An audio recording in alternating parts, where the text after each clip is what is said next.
The first game we look for, Robbie. Tottenham away. When we got Tottenham away.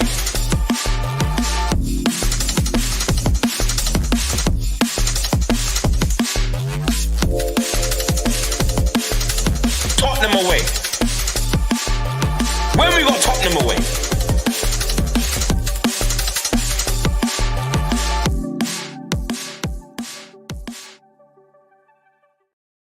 What's happening, people? Welcome to Tottenham Away. We've got the live watch along. It's Stelios, the coach from Tottenham Hotspur, and Steve, the Geordie from Newcastle, of course. Steve, big up, man. How you doing? You all right? I'm doing fantastic, bro. Absolutely fantastic. Looking forward to the match. I want to win first off, but I want to win, obviously, but we've got to absolutely have to just take care of business on my side of things. Like, I know the deficiencies of your team as well as you do, I know the strengths of my team, and I think we can exploit what you have to offer. So let's see if we can take care of business, and let's see if you guys can turn up. We'll see. Listen, we are not in good form, unfortunately, and we are a team that has struggled on the road, and we've also struggled at home, so we're struggling everywhere. But this is the exact kind of game where Spurs, against all the odds, against all the pessimism and all the negativity, end up getting a result or some kind of good outcome. It's always happened, but I'm not saying we are going to win, because I think we're going to lose today. But it's just like Ajax away. You guys were down 3-0 on aggregate because they beat you 1-0 at home. But I believed against Ajax. We were a different team. We had quality players. This team is poor. Listen, I want to quickly look at the team lineup, Steve. But before we look at the team lineups, what the hell is Danny Rose wearing? I don't know.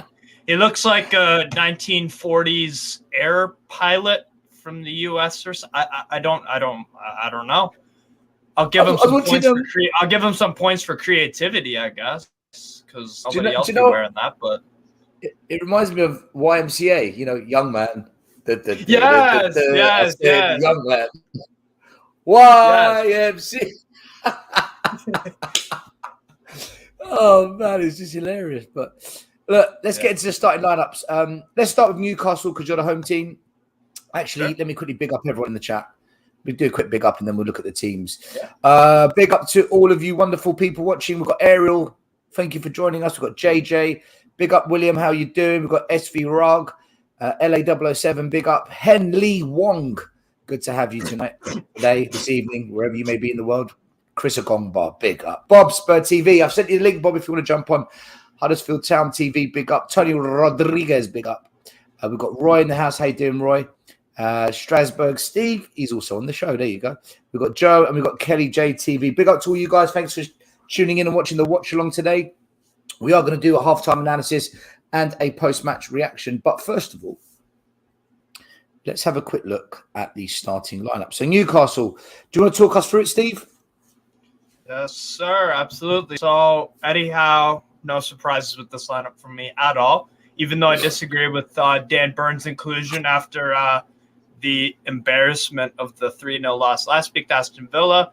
But you know what? It has worked for us all season. So, and Eddie Howe has worked for us his entire time here. So, fair enough, whatever. So we got in goal, Nick Pope, one of the informed goalkeepers of the Premier League season, obviously. And Kieran Trippier's done a magnificent job, and he's done it's a very good career coming towards the twilight of it, but still a very, very key part of this team. Fabian Schär, again, one of these players that Eddie Howe, he deserves a hell of a lot of credit for because he was an okay center back at best before Eddie Howe came in, and now he's part of the league's best defense in the league. So, you know what? That's all the credit to Howe and Schär on that front. Sven Botman has been one of the Premier League players of the season. For me, he makes that Premier League team of the season as one of the center backs because he's been absolutely phenomenal. Dan Burn at left back, obviously. I would have given Matt Targett a chance, but you know what? we'll see how it goes. Bruno Guimaraes in midfield with Sean Longstaff and Joe Willock, real workman-like midfield. Joe Willock can kind of carry the ball. He's one of those kind of guys who'll drive at the defense, and Guimaraes kind of sit in front of that back four. He pretty much he's got a lot of quality to him, and Longstaff just works his bollocks off. Excuse me for the language, but he's again another player that Eddie Howe has really gotten the most out of, a player that I quite frankly don't really rate, but you know what? Fair enough. Jacob Murphy, Joe Wellington, and Isak are front three. Joe Wellington playing off the left, and Isak our in-form man. 5 goals in his past 6, and Joe Wellington will be another key in that front three. So yeah, I'm pretty happy with the lineup. What's the formation, Steve? 4-3-3. Yeah, 4-3-3. But when we play, Trippier will pretty much be another winger, and essentially when we attack and we're possessing high up, putting the pressure on in your half, it's basically a 3-3-4. Dan Burn is pretty much that third center back, and even Cher will come up to that halfway line and just spray balls all around. So that pretty much it's a 4-3-3 in possession. In possession when we're pushing, maintaining that high line, it's a 3-3-4 pretty much. But yeah, so that's what we got going on. And some of our subs of note: Callum Wilson off the bench is a nice option to have, as well as Miguel Almiron. Almiron is just coming back from an injury, so I understand why he's not starting.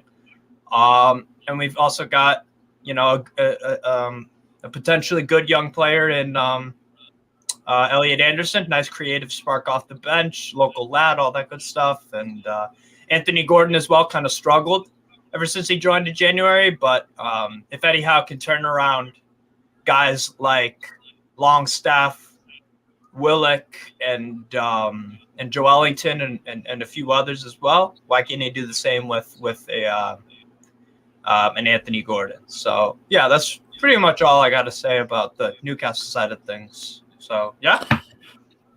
Alrighty. We're about to kick off in 3 minutes, so I'll quickly run through this. John Fitzpatrick, I can't make you a mod because I'm on my laptop. I need to be on the other computer. So next time we're live, remind me and I'll do it because I'll be on the PC. Very quickly, the Spurs lineup, we've got Lloris in goal. Pedro Porro will be the right wing back. Romero, Dyer, and looks like Pape Sarr at centre back. Or we're going to back 4. No, hold on. I've never seen. Perisic at left. We've got so Spurs are either playing 4-3-3 or we're going 3-4-3 with Pape Sarr at centre back and Skip and Højbjerg in midfield. I actually don't know what we're doing here, but Pape Sarr's in. We're not playing a back 3; it's a back 4 because only Romero and Dyer in. So Spurs are either going back 4 or we're going to a back 3 with Pape Sarr. If we go to a back 3 with Pape Sarr, oh my God, what are we doing? Keep in mind, I've been watching Pape Sarr because I follow Liga extremely closely. It's my favorite league to watch, and he obviously came from SC Metz. And he never played as a center back. He played in a 3-4-3. Yeah. So Spurs are playing 4-3-3, which I think is ridiculous because Pedro Porro can't defend and Perisic can't defend. We're not playing 4 at the back. Guys, Spurs are not playing 4 at the back. Sky Sports confirms Sarr playing deep of the 3. No, he's Apparently. not. There's no way. I guess we'll have to just watch and see what happens. Yeah, I was just thinking we'll have to watch and see. 4-3-3. No, I think we're playing 3-4-3 with Pape Sarr in the back 3. 4-4-2.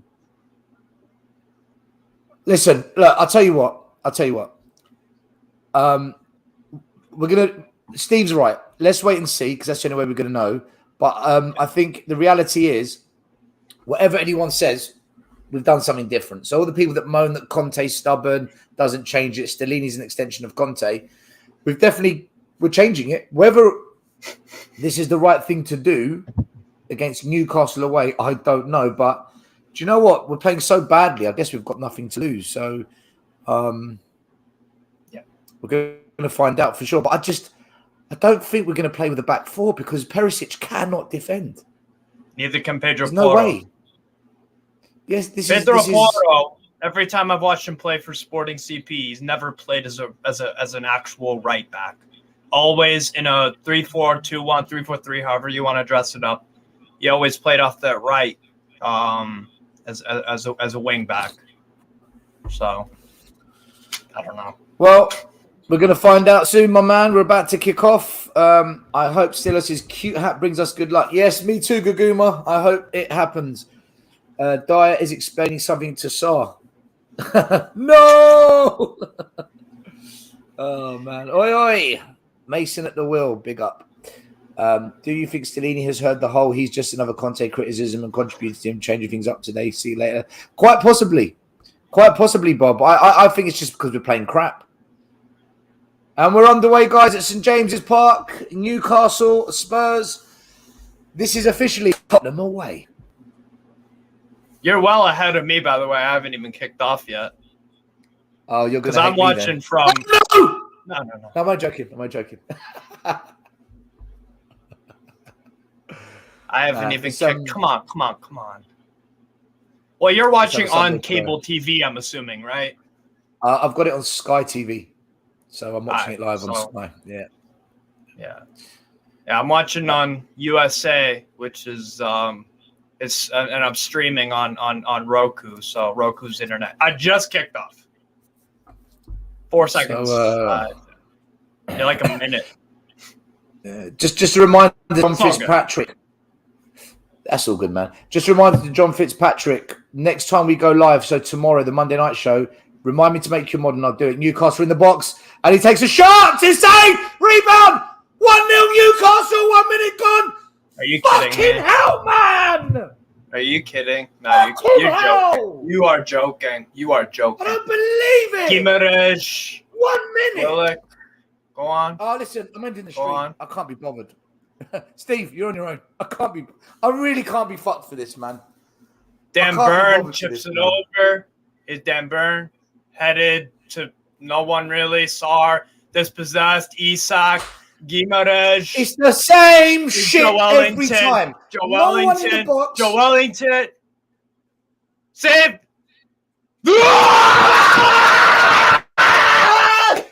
Jake! Dig over me!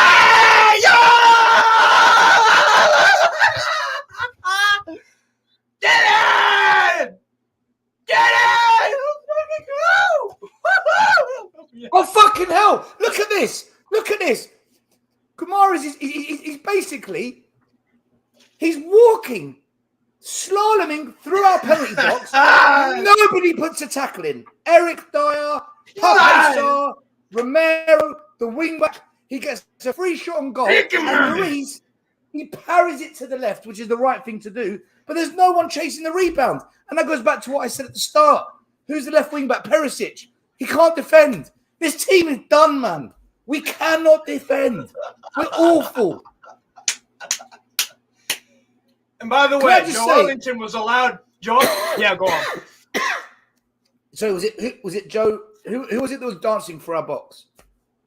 Oh, Joe Wellington. It was Joe Wellington. Sorry, I said Guimaraes. Let me tell you something. This is the criticism that the people at Tottenham said to me about Eric Dyer. They can't believe, like the coach Spurs can't believe that Eric Dyer is a starter for Tottenham when he never puts a tackle in. He's done it again, man. Nobody in this defence puts a tackle in. And then the rebound, Perisic doesn't fix the man. Unmarked. Because he can't defend. This is exactly what we said at the start before it even kicked off. And do you know what? I'm going to lose it now. Steve, I'm losing it. All you fans... By the way... criticize Conte. Oh, he's stubborn. Oh, he never changes it. Oh, he never does anything. Ta-da! What have I been saying? Oh, you just defend Conte, Stelios. You just love Conte. No! I can see what players we've got. It's the principle of everything. That's awful defending. Shocking. It's the principle of it. Yeah. Dude, you can't defend. By the way... You come again.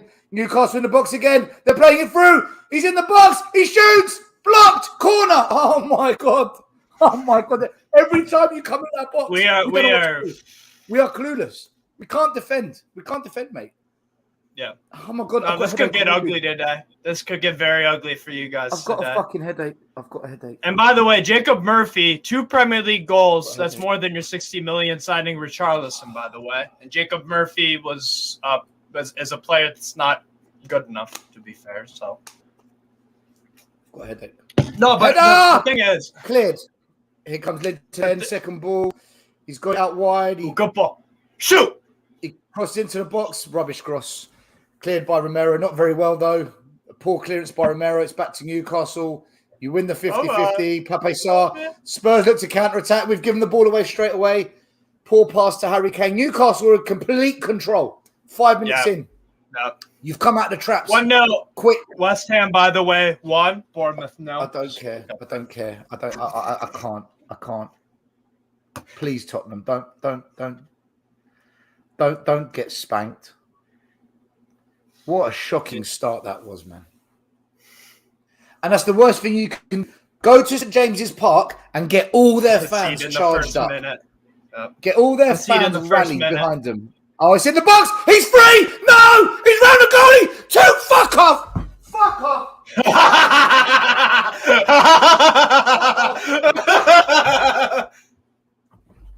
What a disgrace, man. What a disgrace. Game over. Game over. Yeah, this could be 6. Shocking. This is 6. This is 6-0. Levy out. Enoch out. Get him out the club. I want him gone tomorrow. I want Trippier. Massive demonstrations. These owners suck. Let's see if your fans got the bottle. It's a disgrace, man. Conte Trippier doesn't change that's it. A great ball, Trippier. It's not Jose. It's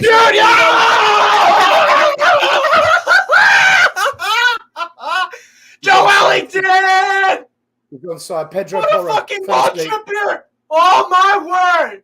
Oh my god! Oh, I'm getting fucking hammered today, What a ball buddy. that is! Oh. What a ball! Romero doesn't jump for the header. What a first touch!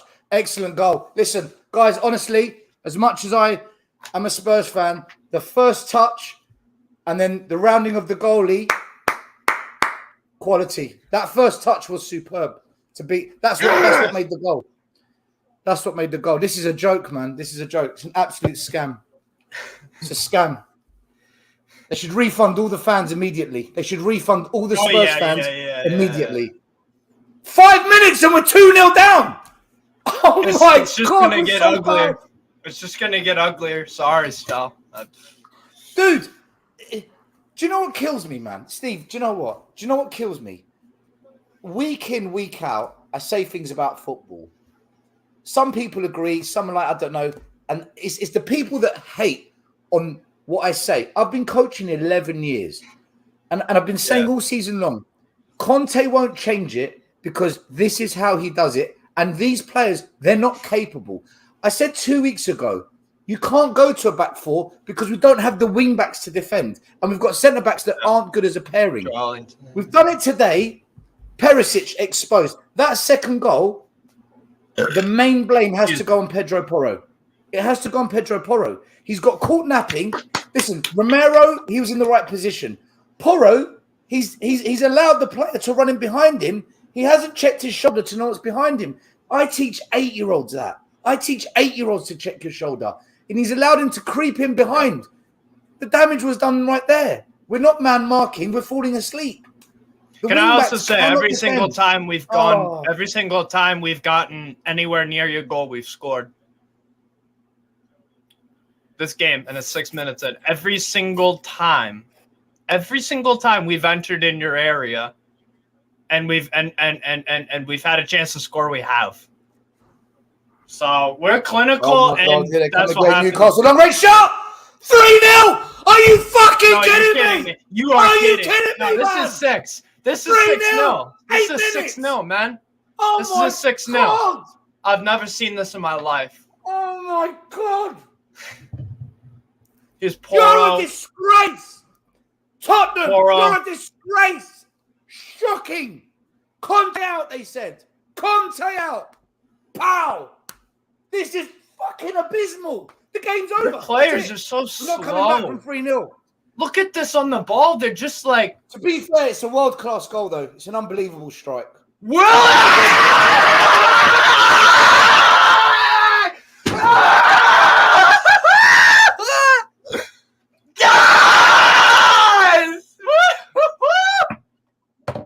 no one's shutting down. We gave the ball away, trying to play out from the back.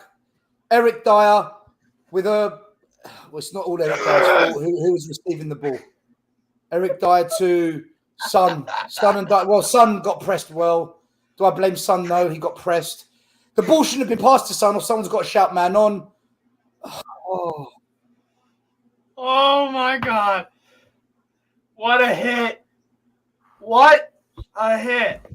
I've never seen this in my life. Look, I have never seen this in my life. Steve, there's been so many goals so quickly, I haven't even changed the score. What a hit. What a hit. Jacob Murphy, a dart. A straight dart to the left. And that turnover from Dyer. Ooh. Hape Sarr. Send him back to mess. What the fuck are you talking about, Mason and Stellini? Why are you covering your mouth as if it's a secret what you're talking about? You two are a joke. And Daniel Levy, this is on you. This is all on Daniel Levy. You put them in charge, mate. You. And I tell you what, Steve, it's about to get toxic against Man United. We're in. Go, Sonny. Oh. How is it not going to get toxic in your away end, by the way, right now? Right here, right now. I have never seen a team concede 3 goals, by the way, in the first 10 minutes of any football match in my life. Have you? Dude, when was the last time you have seen a side concede 3 goals in the opening 10 minutes? 8 minutes. 8 minutes. Oh, my God. Even better. This is a capitulation. Even better. An absolute capitulation. I have never seen this in my life. We haven't even, do you know what? We haven't even, oh my God, no, what are you doing? Oh, please stop passing it back. I can't I'm sorry, Sal. This game is ending 7-0. I'm saying 7 right here, right now. Put a bet on it. 3-0 change the score, guys. Stop being in denial. Now do people believe me when I say if you can't defend with 5? Listen, Will, if that's you, I've been saying it, dude. I've been saying the same thing. You just have to laugh and pass being angry. Lloris doesn't even dive. You lot asked to play back 4. Not me! Not me, laugh. I never said this. I was the one that defended all of it, man. Newcastle. You know basically, what? Spurs haven't even crossed the half. Here come they come in. Newcastle just played a ball into the penalty box for an overlapping run, but it was overhit and it's gone off for a goal kick. Newcastle are shitting on Spurs. Absolutely, I've turned it off. I don't blame you. Yeah. Oh, if I was Spurs, 2-0 West End. Okay. Hold on 1 second. Mate, I'm getting cussed. Why am I getting cussed? It's not me. I'm getting text messages cussing me. I'm like, hold on a minute. I'm not the one that's defending this. I'm the one that said don't sack Conte. I fucking said don't sack Conte. I said this. As much as as much as I wasn't impressed with Conte at Spurs, this would not have happened if he was there. And that's a fact, Jack. That's a fact. Can no chance. Sorry, what? Jeez, calm down, mate. Dude, calm down. 3-0. Who? Calm down, me? Are you fucking for real? Calm down. Both of our emotions are very appropriate for this Mari, go home. Save yourself, Mari. No, I only got a few seconds because I know my phone's going to overheat. Glenn Hoddle said it. We said it. They wanted different tactics. I just saw. They wanted different formations. And the Conte outers, yeah, what are they saying now? What are the Conte outers? And I'm not saying by name, Percy and Kane. All of them. They were saying, try something different. Try something different. But here's your different. And our defense are getting smashed. We're bending over, and they're getting pumped. 4 shots. 4 shots for us. We want Levy out. We want Levy out. We want Levy out. We want Levy out. That's the only way. 4 shots. 4 shots. I'm telling you, we are getting pumped. We are getting pumped. Those people want to see different. They want to see different. Well, here's your different. Here's your different. You're seeing it. You're seeing it. The players are not good enough. Conte protected these players. Stellini continued that protection. But people complain, and you know what? You got what you wanted. Trust me, there's more coming. We're gonna lose this game 6-7-0. Murray, I can't take more, dude. I can't take more. I'm saying we've lost the game in the first. The game ended, guys. The game ended in the 8th minute. In the 8th minute, I've never known a Premier League game to end. The game ended with that minutes. formation change. What the content out is what they wanted. The game changed when the lineup came up, and they were just like, finally a change. Here is your change. You're watching it. You're watching it. You got what you wanted. We deserve this. Yes, absolutely. And I want to hear the Savas and the Perchis right now. I want to hear them. I want to hear them in their echo chambers. Because now you see why Glenn Hoddle said, if we change the formation and try to play more expansive or go to back four, that means we're going to get Murray, it's listen. In all fairness, it's most of the fan base. If it's the whole fan base was saying, change it, stop playing back three, change it. It's the whole fan base. What the fan base didn't do, and what the fan base should have done, is to say these players are unacceptable to put on a Spurs shirt. They can't be improved, half of them. And the owner needs to get the hell out of this club unless he starts buying players that only the manager wants and nobody else. Mm-hmm. And you know what? Maybe this had to happen for now people to fucking realise. But it's sad that it's come to this. 3-0 after 8 minutes. Oh my God. That's shocking. Abysmal. I've seen some bad losses, but I've never seen us trail 3-0 in 10 minutes. I've never seen a football match and a 3-0 after 8 minutes. Attacking. And I watch Coupe de France where Paris Saint-Germain play amateur teams. Bayern München beat a team 13-0 from like the 5th tier of German football. They didn't have 3 and 8. I've never seen this. Never. I've only been watching football since 2014, but I've got a lot of football under my belt throughout all different leagues around the world. I have never seen this. Never seen it. And someone put Conte must be laughing in Italy, drinking a glass of wine. He is. As he should. He's laughing his ass off. They wanted me to change. I was protecting the players. I was protecting the team. Yeah. There you go. These fake coaches. What's scary? Fake coaches, right? Everybody's a coach, right? Everybody's a manager, right? Some of these YouTube podcasters. Well, there you go. There goes your change. There goes your change. You're questioning a serial winner like Conte. Questioning a serial winner. There was a reason why he said what he said. There was a reason why he did what he did. Well, there you go. There you go. There goes your back four. There goes your different. There you go. The players are not good enough. There you go. You got what you wanted. Enjoy it.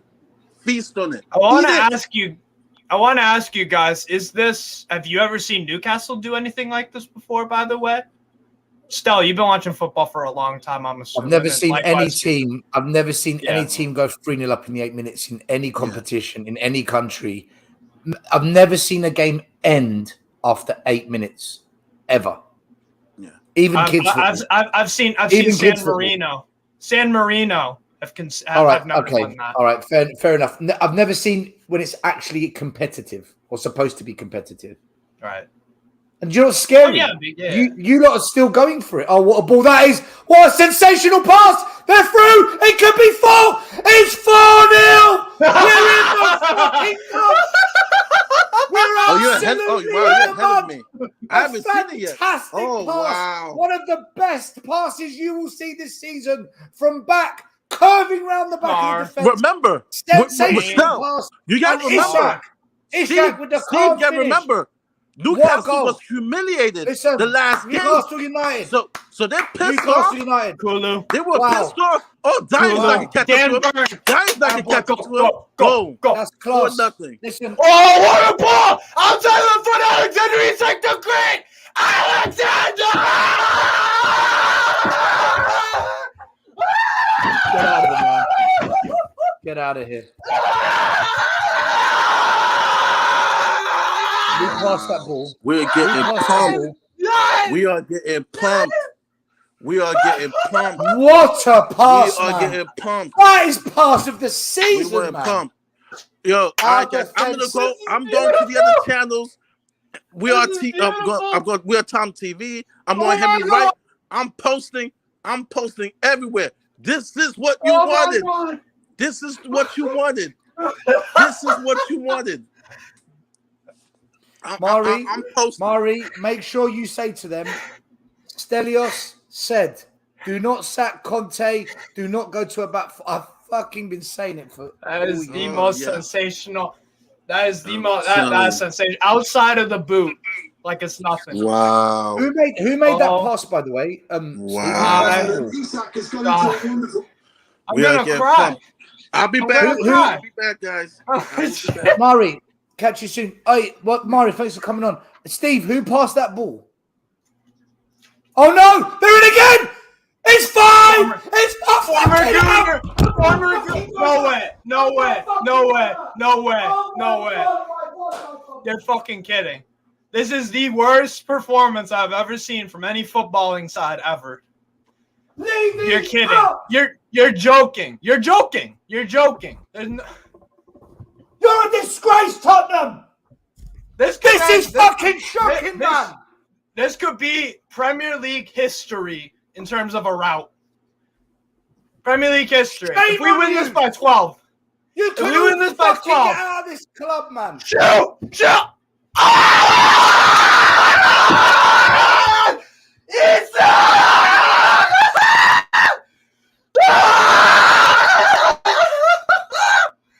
What is this? What is going on?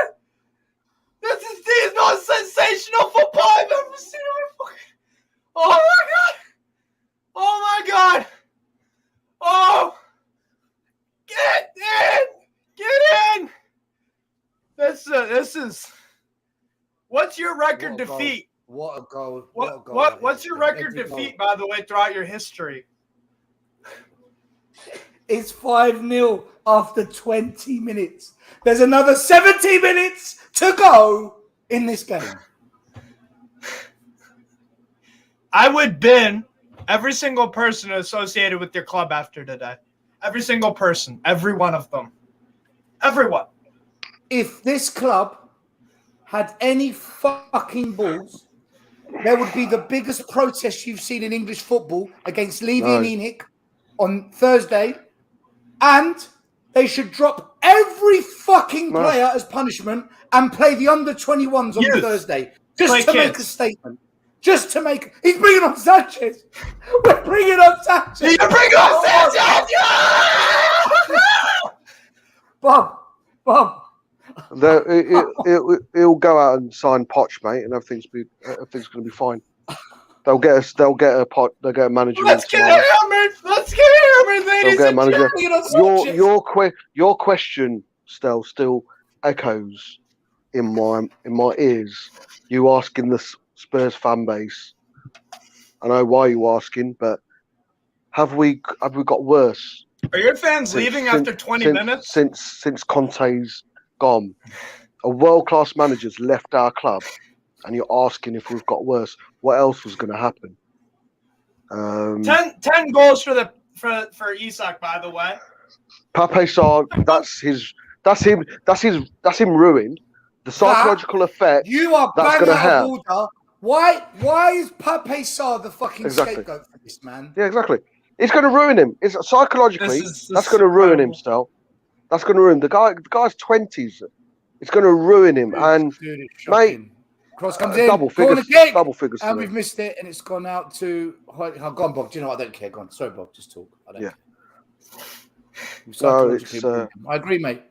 That's the worst thing you can do to a young player. And do you know what? Again, I was saying on whether it was Henry's show, my show, your show, I can't remember. I was saying that people are saying let the youngsters play, give them a chance. And I said to develop a young footballer, this is the worst environment to bring a young player in and give them a chance and develop them. And how right was I on that? Why? Because I work with young players. That's what I do. I said last season, a lot of people were pointing to the famous five who came in at Man United. They were coming into a winning team. Still, I said this last season, season before. They were coming into winners. Mark Hughes, Pallisters, Bruce's, Roy Keane's. That's the environment the youngsters should be coming into. Not, with all due respect, as good as Newcastle have been in this season. 5-0 after 20-odd minutes. No, that's unreal. No, man. And, Conte out. Conte out. Here There's no way. If anyone says that we'd be, if anyone says we'd be 5-0 down, it's 3-on-2. Sun's through. It's they've got players back. We've missed a chance. Sun cuts outside there. We've blown it. Shit through ball corner. Yeah, just crap football from Spurs. Just crap. There's no way we're 5-0 down in a Conte team. No chance. Not many things you can guarantee in life. No chance. Even in a Nuno team, and he was awful. And he was the worst. It'd be a boring 0-0. By the way, people, smash the like button. I don't know how many people are live watching. I see a lot of comments. Make sure you hit the like button. These two guys are suffering. I'm having the time of my life. The time of my life. So if you like this interesting paradigm, just smash the likes. Smash the likes, people. Gomarish looking. Gomarish is going off injured, looks like. That's I stupidly said that when Spurs fans get really negative and pessimistic and they all predict that we're going to get smashed, that's when Spurs turn up. In my face. In my face. Fucking hell. Big up Will. How you doing, man? I had to come on. I normally, look, I'm in my underpants, or what do you guys call them? Trousers. Thongs? Yeah. And in the morning, 9 a.m., 9:30 a.m., and we're already 5-0 down. Welcome to Back Four, everybody. Welcome to Back Four. Welcome to Back Four. And you get 5. Look, I just want to say right now, I don't want to ever hear anybody doubt anything that Estelle and I say ever again. Right? If this isn't a prophecy come true, I don't know what the hell is. Yep. How many times do we say it, Estelle? How many times do we argue this? How many months did we argue this? People told us what? We were dumb. We were stupid. Right? We don't know football. But look what we know. Welcome to Back Four. And then we switch to a Back Five. Wouldn't it be fun if we don't concede for the rest of the game? Come through again. Everyone. And I mean everyone. Lloris, don't know what he's doing. Porro, can't defend. Perisic, as soon as throw him a left back. They've given up. It's done. Yeah. I'm not going in. Gogma says she feels better because I joined the stream. I just want to say this. I feel like this could genuinely be one of those games where we look back in 15-odd years. How many trophies are we going to have? And how many are you guys going to have if you keep your ownership? And we're going to say, well, that's the moment right there where people needed to wake up on your side of things with Levy. And if they don't, but you're a big club on reputation alone then at that point. We talk about a breaking point, bud. And if it wasn't for that header from Porro, though, it would have been 6-0. Yeah. But there is no breaking point. I don't believe there is a breaking point. I don't think Harry Kane. That's a huge problem. Harry Kane being sold utterly to 5-0. Everything will go on the players. I always use this phrase: the bigger picture. The bigger picture is Linek. The bigger picture is there's a reason why these. Why are we succeeding? Because PIF stepped in for no one wants to look at. No one wants to stand back and look at the big picture. We know that this won't change. This won't change. No Linek inners are going to look at this and say. All they're going to say is Levy wasn't on the pitch. Levy wasn't on the pitch. Where we know what the bigger picture is. Levy is responsible for hiring all these. We know that. You're preaching to the wrong people. Yeah, there's nobody on this stream here that doesn't hold that know that, right? We're talking about all of the people in the ether that say we are bad, we are negative, we're horrible people, right? Because what? We tell the truth?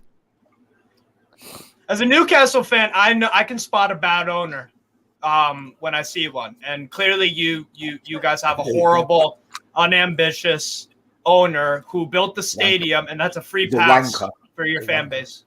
So for me, that again, this is why I think this could possibly be a historical turning point in the fortunes of your club and mine. Let's just call it like that. Hopefully the march will turn things around. Hey, or the letter. You know what? The letter should do. And Kane. I don't know if it was a pass, but Kane also scuffs it. And guys, I just want to quickly say big up Chris for super chat. Stelios giving it the big one to United fans. # karma. Chris, no, because I've always said, karma. And you know what I say in the coaches. This is one of the coaches in the coaches WhatsApp group. I've always said Conte in. I've always said don't sack him, and I said don't go to a back four. You know this, so don't try and trigger me, right? But big up to you anyway, and you're just a shit. You're just a shit. I just don't get how you can look at this performance. Like you got to be hiding right now. If you're one of those guys, right? If you're Perchy, if you're Sava, if you're Sean, if you're any of these people that said we should go to a back four, you should be hiding for the next week. Like just don't even stream. Just shut it off. Because you are so deep in the mud right now. What justification is coming out of after this game, Stel? Will? What is going to be the narrative? Justification. No, there will be, mate. The justification is that Perisic and Porro can't defend. There were the problems. Although Porro was responsible for keeping it 5-0 instead of 6-0. Those are going to be the thing, right? It's because we don't have fullbacks. It's because we don't have a defensive mid, right? That's the new one, right? We don't have a defensive mid, so we can't play in a back four, right? Basically they're going to have to start. They're going to blame Stellini and Mason, right? It's still Conte's team, so it's still Conte's fault. Yeah, of course it is. What else? What are the other excuses? You guys 7-1 in '96. We beat you guys 7-1 in '96. And all that. I think the closest thing to this was when we beat Newcastle 5-0, and I think we were 3-0 up in 20 something minutes. Manchester United, we went 6-1 pretty fast. Yeah. You're right. I just looked it up. Your record defeat throughout Spurs' entire history, you lost in 1995 to ST Köln in the UEFA Intertoto Cup 8-0. Yeah. So that might get surpassed today. Do you know what I'm straight about the most, right? It's not that we're losing because I said we'll lose 3-1, and I tried to tell myself if you're a betting man, go 2-2 because you never know. But for me, Stellini shaking his head. By the way, Stellini shaking his head. Just for it's just that I say a lot of things in about football and Tottenham and whatever, and I'm not always right. But when it comes to like players, tactical stuff, that's the bit that frustrates me, that no one could see it or kind of comprehend what I was trying to say and what Will, because they don't know. It's because they don't know football stuff. They like football. They watch football. They know players as well. There is deniability as well. They don't know the actual game. Do you know what it is? I think fans are so caught up in the whole play the same system, doesn't work, so tries it different. Your mic disappeared. Your voice can't hear you properly, sir. Can you hear me now? Yeah. Hear me now. I think that so many fans were so fed up of things not working yet that rather than saying to themselves, we need better players to make the system work, I think too many fans and a lot of others, like last one on Spurs, they're one for me, where they would say things like, the manager's got to do better. And it's like, how? And no one could ever tell you how. And when they actually began to explain to you how, like, for example, if they say go to a back four, you say, right, who are the wing backs who now have to become left and right backs that can actually defend? And then it begins to fall apart. Then you say to them, who's actually a proper out and out defensive mid? A Victor Wanyama, a Thomas Partey, a Casemiro. Who have we got at Spurs that can actually play in that role? We haven't. So changing the system, changing the tactic, being more attacking, it doesn't fix the fundamental failures of we can't defend. That's what we said. We don't have the players to play that system. How many times did we say that, Stowe? We don't have the players to play a back four.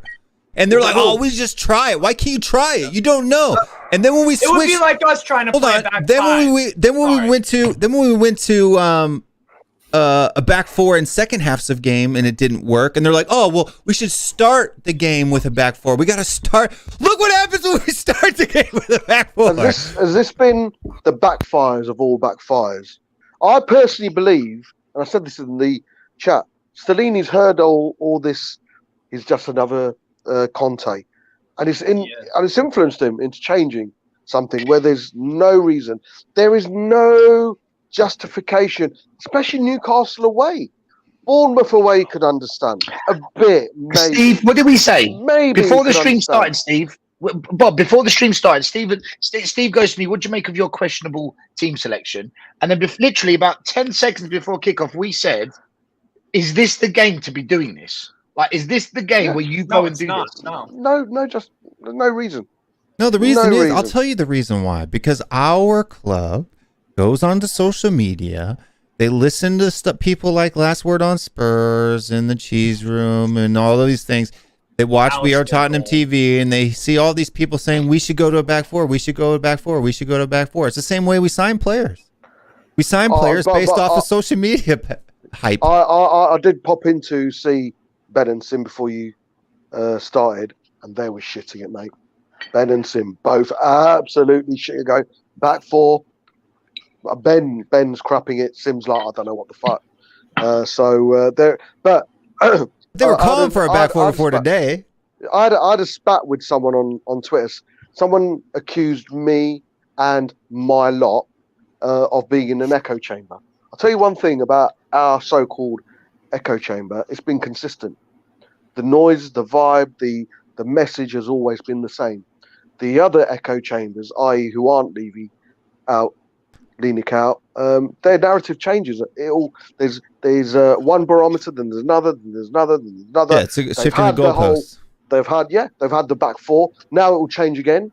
Or why did you play back four? Yeah, you should have played back four. But why against Newcastle? There'll always be the shifting. One thing we have got about our so-called echo chamber, we've been consistent. Right from the off, we've been consistent. I'm proud of that echo chamber. But, mate, I'd love to sit here and say, you know what, this is a breaking point. They only call it an echo chamber because they can't argue it, Bob. They can't argue it. They can't argue it. And it's only an echo chamber because they won't bring us on any of their shows. Yeah. Like, I'll go on any of those shows. I will go. Send me a link. I will go. Mate, right? But they won't have us on because they know right. I spoke to Ricky Sachs, right? They know. If I go on there, I'll cook. Chris Cowlin, he only wants specific type of people that are just going to agree to not call out the board and go in and even question Chris Cowlin and his lack of action. But do you know, I honestly believe that fans were so fed up of the football that they honestly thought in their head that another manager could get a better tune out of this team. And here come Newcastle again. Good tackle from Perisic, corner. I actually think fans believe a manager can come in like Nagelsmann and work with these players. Irrelevant. It would be the death of his career. It would be the death of his career. See, this is what I'm saying. Conte was such a good manager that he fooled me. I had been saying that since Jose got the sack. It doesn't matter who comes in. Nuno doesn't matter, right? And then Conte came in. We had last season, the success that we had last season, and I took it back. I took it back too soon, right? I always said you can't polish a turd, right? Just can't put, you can put lipstick on a pig, but you can't, Yeah. To be fair, if I could just chip in for a sec, like, I'm lost for words. For me, I knew the Conte thing was going to fail and that they would sack him because it's not set up for Conte, because Levy's the reason why you're in this predicament. You could throw any manager in there, any one of them. Pep Guardiola decides I don't like. Again into the box, free kick, no, he's through. Oh, he smashes it over the bar. He might call it back for a free kick. It was almost 6-0 I think then. they're going to call it back. He'll call it back. Yeah. You guys are way ahead of us. So. Well, he gave the advantage, Bob, so I don't think he will. I don't know why. It's like No, the streams in the US are like 2 minutes behind. I don't know why. It's because we got the internet. It's a good job it wasn't called back. Good job it wasn't called back because that's Kieran Trippier all over, isn't it? It doesn't matter now because I'm not even really watching. What's the point? Like, like I normally watch. I watch games back twice. Not doing it. I'm not watching this game twice. I'm soaking this in. Romero, yes, Faisal, come to the protest, brother. Come. It's the only way we're going to change. Everybody come to the protest.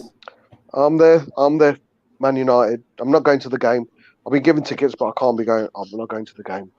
Definitely going to the protest. I will be there. Newcastle 5 20 minutes. Calm down. Second half to go. Second half.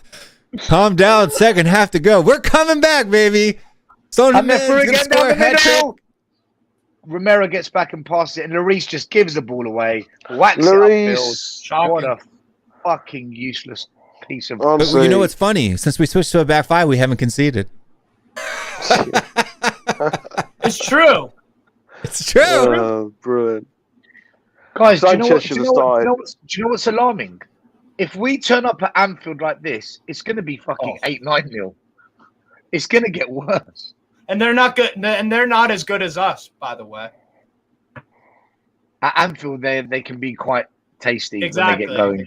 Exactly. Yeah. By the way, guys, I don't know if Pape Sarr is on social media, on Instagram, whatever. Please, if you're a true Spurs fan, here come Newcastle again. Shot, good tackle coming in there from Højbjerg. Corner conceded. But if Pape Sarr's on social media, please, Spurs fans, send him a message and give him all the loving, because that today, about him coming off, has probably ruined him. The psychological effect it's going to have on that young man is we don't know. So they didn't bring him off because he was doing bad. They brought him off because they needed to go back to a back five. By the way, this comment, what you do is you go on the pitch, don't punch up nobody, just occupy the pitch physically with your bodies. You got to do something. You have to do something. There will be a reaction. I guarantee something's going to give on Thursday now. Still, they won't. Sorry, Bob. It has to. It has to, Bob. After this. If you couldn't get a reaction after the last three draws, you're going to get a reaction after a 5-0. Nah, dude, we're gonna. Well, it's not 5-0. It's 5-0 in 20 minutes, man. That was just insane. It's the way it happened. I'm already acting like the game's already over. It's on right next to me, and I'm not even looking at it, man. Newcastle's still attacking us. Another ball in the box. It comes back out wide. Second ball. He's going to cross it. He puts it in. Joe Linton. Trying to play good football there. No one's putting a tackle in. The goal! Why won't anyone tackle? Longstaff. It took a deflection wide. Longstaff on a serious note, right? Even if you're shit at football, why is no one prepared to put a tackle in? Romero, if he hadn't got the block in, that would have been 6. It's gone wide. It's a corner. But in this situation, kudos. Exactly. Why was he put in this situation? Yeah, 100% kudos. Trippier with the cross. Wellington. I bet Trippier. Take a look at the stats. Go on, Will. Bring it up, Will. I was close. Let's see. Let me look at the stats. I think it's 11, 12 shots, isn't it? Guys, can you please smash the like and subscribe to our channel, to Bob Spur TV, and to Strasbourg Steve. That's Strasbourg Steve, Bob Spur TV, and Tottenham Away. Like, subscribe, follow the channels, so we can keep doing more content creation and doing watch-alongs. But if the watch-alongs like this, I might cancel the lot.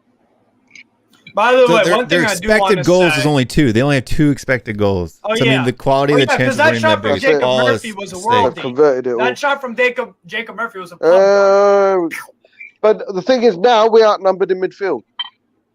11 total shots, 6 shots on target right now, 2 shots off target, and 3 blocked. So they've had 5 corners to R2, 4 big chances, 1 big chance missed. I really was being generous when I said 1-0 yes. Newcastle. I was still that question beforehand, mate. Yeah, there is. Yeah, protest. there's going to be. Yes, there is. Beforehand, about 6-7 o'clock. I think we're meeting up 6 o'clock, isn't it? We're gonna make an announcement because something's going to be arranged. We said if we lose badly today, there's gonna be one arranged. So keep an eye on all the community pages on YouTube. Listen to the videos we put out. We'll make a proper announcement about the protest. West Ham 3-0 up at Bournemouth. West Ham 3-0 up. Yeah. Yeah. Our back line on SofaScore, like I told you, like 5s are very uncommon. The whole back line in the Lloris all have 5s. Yeah, SofaScore is generous, and they're saying 5. Me and Kuva got shit for saying Lloris should have gone a season and a half ago. No, a 5 on SofaScore is like a 2 on or a 1 on a normal rating. Yeah.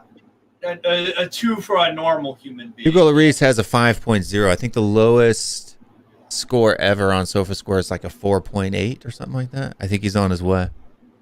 Probably. I'm surprised he's on a 5, mate. I'll be honest. Well, everybody Newcastle, starts at 6.5, so yeah. Just a quick message. Minerals, I'll bring you on after the game because I only want like 4 people on during the watch long because it becomes too many. So post-match reaction, I promise to bring you on. Sonny Spurs have got a break. ball. Son down the middle. Son and Kane. It's 3-on-2, and There's Son's no one. There's no one. Running no into one trouble, there. but Spurs pick up the ball again. Højbjerg to who's that? Is that Perisic? No. Kulusevski. It's Kulusevski. Kulusevski's got the ball. Sorry. He's bungled off. That's a free kick. No, he's not. Referee said play on. I think I need to make my lights flash like It might go to even VAR. there. No, it doesn't go to VAR. We carry on. It won't go to VAR, man. Newcastle just cruise control, man. The thing is, Stel, we'll win, we'll lose 5-2. We'll probably score 2 goals in the second half, and the narrative will be, hey, at least we played better in the second half. We won the second half 2-0. I can make my lights That's flash. a loser's mindset, by the way. That's a loser's mindset. Steve, it's not us, mate. Honestly, there will be. No, I'm just preempting. I'm just preempting what's going to happen. I love to be like Stel and say, yeah, this is going to be the breaking point. It ain't, man. It ain't. Nothing's going to change. Nothing is going to change. No, Apocalypse Now. We actually need a full stadium on Thursday because we need to get toxic in that arena. We need to get very, very toxic in that arena. I'm going to go to Man United now. My ticket hasn't sold, but I'm going to go. I'm going to go. I'm going to go and just go ballistic. I'm going to start screaming and shouting. And then Sanchez with a dodgy header. Castler in, through, Linton. Who was that got back? Oliver Skip back and defended well. Haven't Stewart's been kicking out people that have been like swearing? Why won't anyone There we go. Why won't anyone fucking Deflection wide. I don't understand. Even little kids put a tackle in. I'm at halftime. I'm going to bounce out because I got to save some energy for tonight. Otherwise, I won't have anything to rant about. You're going tonight. What time are you going tonight, Will? 8:30 Eastern time. So yeah, 1 p.m. It's half time. 5-0. 5-0. And I'm going to bounce out for the. And I don't even know if I'm going to watch the second half, dude. I might just go back to bed. What's the point? I don't know. I feel like it's my job. I'm gonna ask everyone in the comments. Do you want us to do the second half or not? Whatever you say, we'll do. Honestly, because I actually don't care. I actually don't care. If you want Tottenham away to carry on doing the second half, just put yes. If you want it, or just put end the stream, Dave. Yeah, yes, or end the stream. You know who's got the right. You know who's doing the right thing at the moment? Kuva. Yeah. He's not even watching this. Yeah. He's got a film on. He's watching Jaws or something. Like, fuck this. I ain't watching the game. He made $50 on saying that we'd concede first or something like that. Yes, never say yes. There you go. If you want to still. Well, I'm asking you, Daniela. Yes, everyone's saying yeah. All right, we'll carry on. The shit show goes on. You bunch of fuckers. All of you. Oh, no. Let's. I'm more than. Yeah, I bet you're all right. Yeah, you'll be fine. Yeah. I don't even mind getting laughed at. Yo, Stel, I got breaking news. I got breaking news. I think people have hit the breaking point. I was chatting at another channel, and they just said, the two people just said, this is the worst they've ever felt. Which two people? Which two people, Maury? Stell in the protest. They just said it on their channel. Which two people? Which two people? Which two people? Stell and Perchie. I mean, no, Sovereign Perchie. They Listen, just gave you a big up. Are they coming? They honestly just gave you a big up. They were like, "Yo, we're done." People, if you care about this club, you got to join Stell and the protest. You got to protest. Stell, Graham, Brian, more than 50 people. Everyone, get down there. I couldn't believe it. Everyone. I couldn't believe it. They actually did. They just said it. They just said it. Fair play to them, man. Fair play. Big up, man. Look, at least they're not. At least they don't. You know, you got to wake up at some point. Big at least they're not. They just woke up. They just picked up because they were criticizing my point about Conte outers. Are you happy about the change and stuff? But he got to a point where he says, "You know what? Honestly, turn on my meditation never felt this way in the 40 years. What's what? He just bigged you up. I couldn't believe it. I'm like, yes, this is what we're talking. And I hope more people are now seeing. We need to protest, march, whatever it is. Before that United game, make some fucking noise. Now is the time to make fucking noise. Because now we must unite. Put down the differences. All right. Yes, Murray. You tell him. Conte's already out. Okay. That's it. Now let's get this weasel out of our fucking club. And so now people are seeing the breaking point.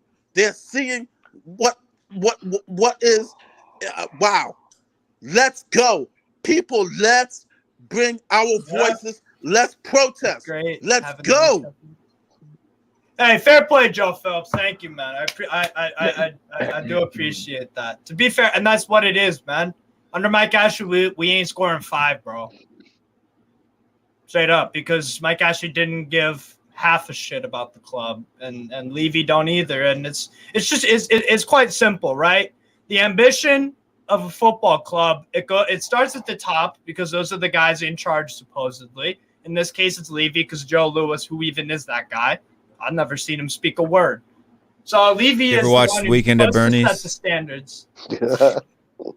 Levy's the guy who's supposed to set the standards, and his standards is very, very it's despicable, if I'm honest, for a club of your accolades, your history, your prestige and whatnot, because I know my football history. I'm not some banter idiot saying you're a small club. No. You guys have got some pretty impressive accolades, history, players, trophies also to back that up, both domestically and in Europe. You're a proud club, and your fan base is very passionate, but they've got to get passionate about your boy Levy. You have to. Otherwise your club is sleepwalking down the road of a Sampdoria, a Hamburg, a Schalke, or that Turkish team for but still, you questioned the timing of Levy's interview at Cambridge. I know, it might have been done. Some would say, with this result, maybe it was well timed.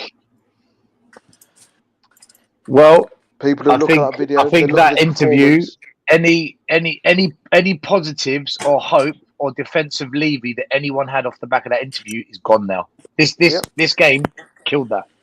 Yep, killed it. Tim Howard is absolutely shitting. But we're finished above Arsenal. Just make them all red. But we're finished above Arsenal. It's for you, Bob. What's that?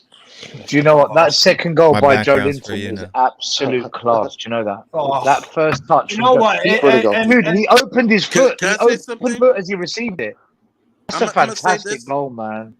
That is technically brilliant. I've defended this person. Joe Linton. I've defended this person. I'm gonna say it. It's easy to criticize Dyer. We all know his limitations, but Romero, bro. Romero, Coro, man, for that one. What did you do, man, on one of those goals? He just stood there. I gotta go hard in Romero, man. Oh, there we What go, man. What a ball. That was disgraceful, man. Who passed that? I love Romero, but who passed that? I gotta be honest. That was Murphy. No, what, the Murphy, wasn't it? Oh, are you talking outside of Perisic the was foot? sleeping. Yeah.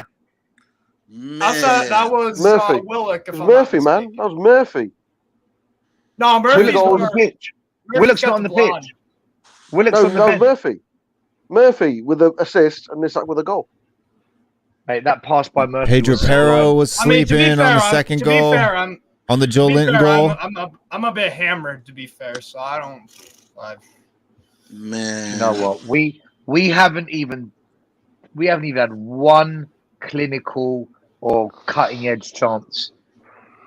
Man. Yes, it was Willock with the outside of the boot. I'm not that drunk, people. I'm not that drunk. I'm telling you, man. It's 9 o'clock in the morning. Why are you drunk? It says Glenn Hoddle predicted it. I've been saying it for a month. Glenn Hoddle said this in March. If we play any other formation or tactic, he said this, Conte was protecting us. If we play any other formation or tactic, we are pumping more goals. And we saw it Eric Dyer at fault for the pass was by Willett. Today. Says the pass was by Willett. I don't know what's gonna happen, bro. But now you got people conceding. We don't need letters. Now we need action. As Estelle has said, we need action. We'll see. People are hitting their breaking point. They're hitting the breaking point, and they're saying, we'll see. Fabian Schär, by the way, 2 assists. We need to get rid of all of these players, because after what Conte said in the last game since Conte's left the form that we've been in, their spirit is broken now. They're ruined. Right? When he calls you and says you have no heart, you have no passion, right? You have this weak mentality. He leaves and you just completely fall off the rails farther than we have been in a long time. This is worse than the second half of the last Jose season. This is the worst ever. This is worse. This is the worst ever since I'm going back before Harry Redknapp. It's AVB 5-0 to Liverpool. This is kind of where we're at. From top of the league. But that didn't happen the first 20 minutes.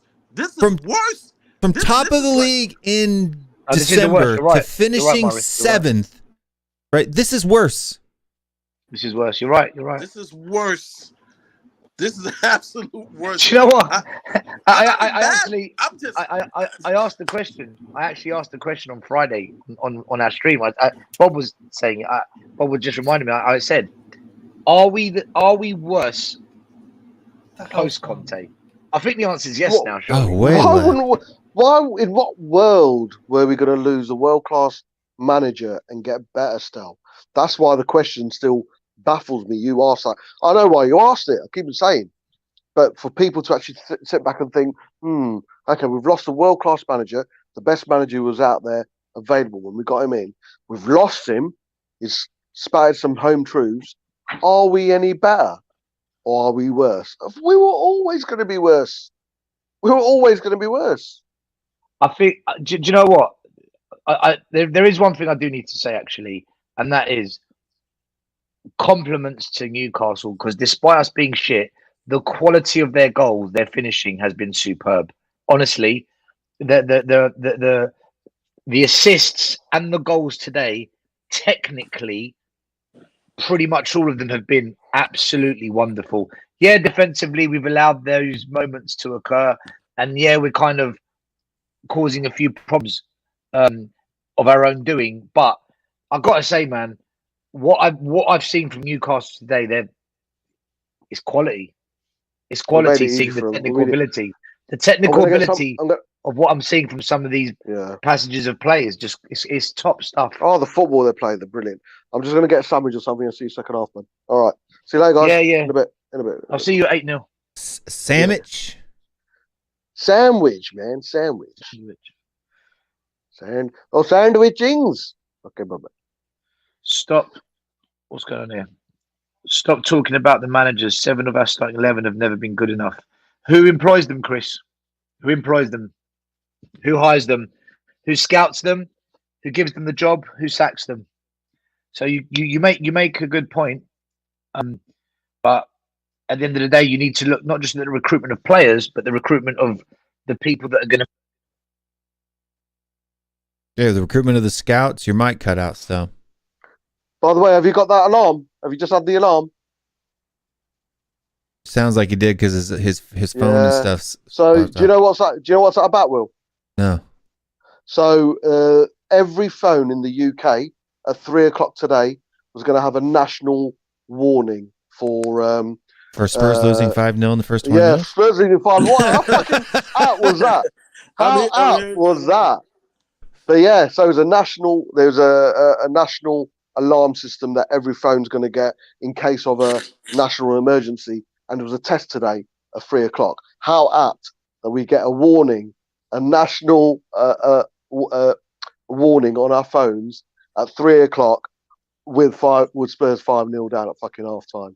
So yeah, if anyone in the UK, let me know if anyone in the chat actually got that warning as well at the same time. Still did because it messed up his audio. Yeah. Joymaker, Williams got it as well. Jordan, Daniela's got it as well. Yeah, everyone. So yeah, very apt, very apt. That is. We can't hear you still.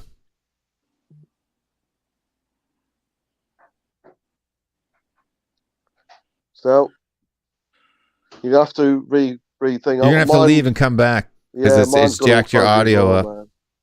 So yeah, is that something you've got something similar out there? Yeah, we call it the what do we call it? The this is we used to have them all the time. It's like it comes on TV here too, so the TVs interrupt and it goes like national emergency broadcast or something. Yeah, the national emergency broadcast system or something like that. That's it. Yeah. And the president can like push. Like the only president I think that's used it is I think it was Barack Obama used it. Okay. But then too, we have a thing here too called Amber Alerts. Oh my God, Forster's coming on second half. Nuh-uh. You kidding? Forster is coming on. Yeah, he's coming on for the second half. Oh, we benched our captain. We subbed our captain. Hugo quit. Injury? Is that injury? He quit. Our captain. We subbed our captain. Yeah. He quit. Louis like, fuck this. I'm out. It's just a shame. It's a shame. Can you hear me? Yeah, I can hear you now. Yeah, I can hear you. We can hear you now. Yeah. Yeah, that was the national emergency alarm. Thing. Yeah. I turned that off. I turned that off on my phone. There we go. Yeah. I turned that off. Why is that new? You guys don't. We've had that forever, dude. Like we get these things too called for Amber Alerts too. So like, say somebody steals a car or kidnaps a kid or whatever, you get these notifications on your phone. Like you can turn them off. The Amber Alert ones, the national broadcast system, you can't turn off. It just pops on. Oh, no, you can. No, that one overpowers. It comes through, even though Forster coming on still. What do you reckon? That says to me it's kicked off in the dressing room. Yeah, because Lloris is the club captain. For you to take off the club captain, you only do that if it's kicked off or he's injured. Yeah. People like, what do you mean by each other? Yeah. And yeah. Oh yeah. Shit has hit the fan. I'll see you in 2 minutes. See you in 2 minutes. All right. See you in 2 minutes. Yeah. Go for it, Bob. Go for it. Still, I'm gonna say this. I don't know what we could do before the United game, but there has to be. Just keep repeating the message. Protest. Everyone get to the protest. Chat about what's gonna happen on Saturday, because now is the time. I'm telling you, now is the time. I'm looking on Twitter. There are people who are finally hit their breaking point. There's some people that say join the protest, and I did believe it could happen. Let's see if they turn up. Let's see if they turn up, because a lot of people talk. Yeah, a lot of people talk. Man, yes, the EAS emergency alert system. 9. Oh my god, 100%. Wow. If you thought first half was bad, now that we bet, I might just watch it just to see. You've got. Wait, we switched to. I'm gonna laugh so hard if we don't concede for the rest of the game. Look at his face. We've gone to a back five. We went to a back five. We went to a back five as soon as they sub Sauron. We were playing back five when they sub Sauron. What we've done to you today, what we've done to the Spurs badge in general, we pulled your pants down, we spanked you. We've called you a little whore. We've told you you are my daddy. Ride this. Shut up. Shut up. Ishak says that Sava and Percy are still backing their stance on a back four. Okay. No, yeah, you guys. Listen, I don't care what I'm. Sounds good. Michael says, "Big up for the super chat. Thank you, Michael. Is there any way to get? But if they did promote the protest, just a question. Not sure if it is feasible or not. It would help me, mate. It would help, but give it a go. You can't give it a go, dude. It's up to them, man. I don't think they can go. I think they lose their rights of access to the stadium. And oh no! Oh my God, we couldn't clear. Hasn't Peter Crouch been saying stuff recently about Spurs and how? I mean, they say stuff. What's the guy on Talk Sport? What's his name again? I forgot. I'm tired. O'Hara, right? Yeah, Jamie O'Hara. He says stuff. I saw him at the stadium, and he said that he can't say anymore because they're going to ban him. That's what he said to me. He walked past me, and I asked him. Joe Ellington, go on, Joe. Go on, Big Joe. I'd get banned, dude. I just wouldn't even care. Yeah. If they're gonna ban you before, there'll only be a ban while Levy's there, right? So, if he's doing everything so fantastic, Levy, why would he ban someone? Because he's afraid of the truth. Exactly. Man. It's the same reason why we get banned from other channels and stuff. Because they're afraid of the truth. They don't want to hear it. They just want to live in their little happy imaginary world of Fruit Loops and gumdrops. Right? Wow. Shambles, isn't it? It's just sad. Well, if Spurs manage to get anything out of this, it will go down as the greatest comeback in Premier League history because no one's ever come back from 5-0 down. 4-0, I think teams have come back to 4-4. Yes. I think Newcastle came back to 4-4 against Arsenal, yeah. But we were 4-0 down. 5-0? I don't know if that's ever. We got to get the ball first, though. The possession statistics right now, we've had 39% of the ball, man.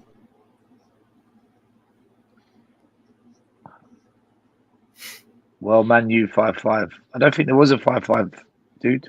There was never a 5-5. Kane's touched the ball 9 times. Dude, our team has touched the ball 9 times.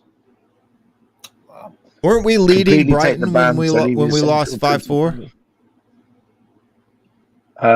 Yes, it was. Yeah, that was in the early 2000s. It's only Tottenham, lads.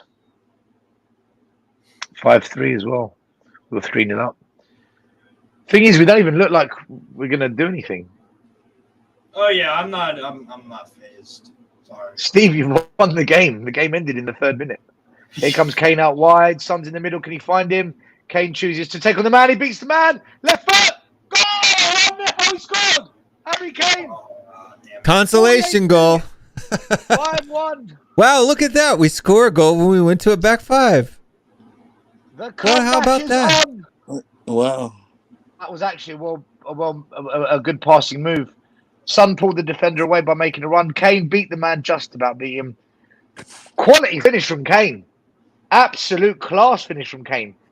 Right foot across the goalie, and the defender tried to pull Kane down. Good goal, Tottenham. Good goal. Yeah, I just saw it right now. I'm lagging. I just saw the goal right now. It's not lagging. We're just behind. I haven't even seen it yet. Behind. Kane. Yeah, I just saw it right now. That's some shit defending, by the way. Are you watching it on USAA or are you watching it on I have it on USA and 4K. I have it on 2 TVs and backed up. There it is. I just saw it. Yeah, I just not saw the goal. Tottenham now, they're rallying a bit here. Højbjerg's gone up. I guess we've got nothing to lose. We can just go for it, right? Skip's got the ball in midfield, plays it wide to Højbjerg. Højbjerg to Perisic. Perisic back to Højbjerg. Højbjerg, where's he going? To Skip. And we've gone back to fucking Romero. How have we gone to? Oh, now we've gone to Dyer. Wow. Dyer plays a long ball. I stayed up for this game, dude. Guess who? To the goalkeeper of Newcastle. Well done, Eric Dyer. That's it. I stayed up for this game. So, I was up late last night, and I was playing chess with my son till 2 o'clock in the morning. And then the game was at 9 o'clock. And so I watched a movie, and then it was 4:30, and I was like, screw it, I'll just stay up. So I haven't slept. Perisic is in, takes a shot from distance over the bar. Perisic. Come on, wake up, guys. Come on. If you imagine we get a second goal, we're going to get excited. You've won the game, dude. Don't worry. There's no way we're coming back. Oh no, it's not No, that. it's It's game's I over. don't want to. I don't like complacency at all ever. Like, come on. I'm still happy. You know what I'm saying? Did you see the look that Son gave Dyer when he did that pass? It's like, what the F is that?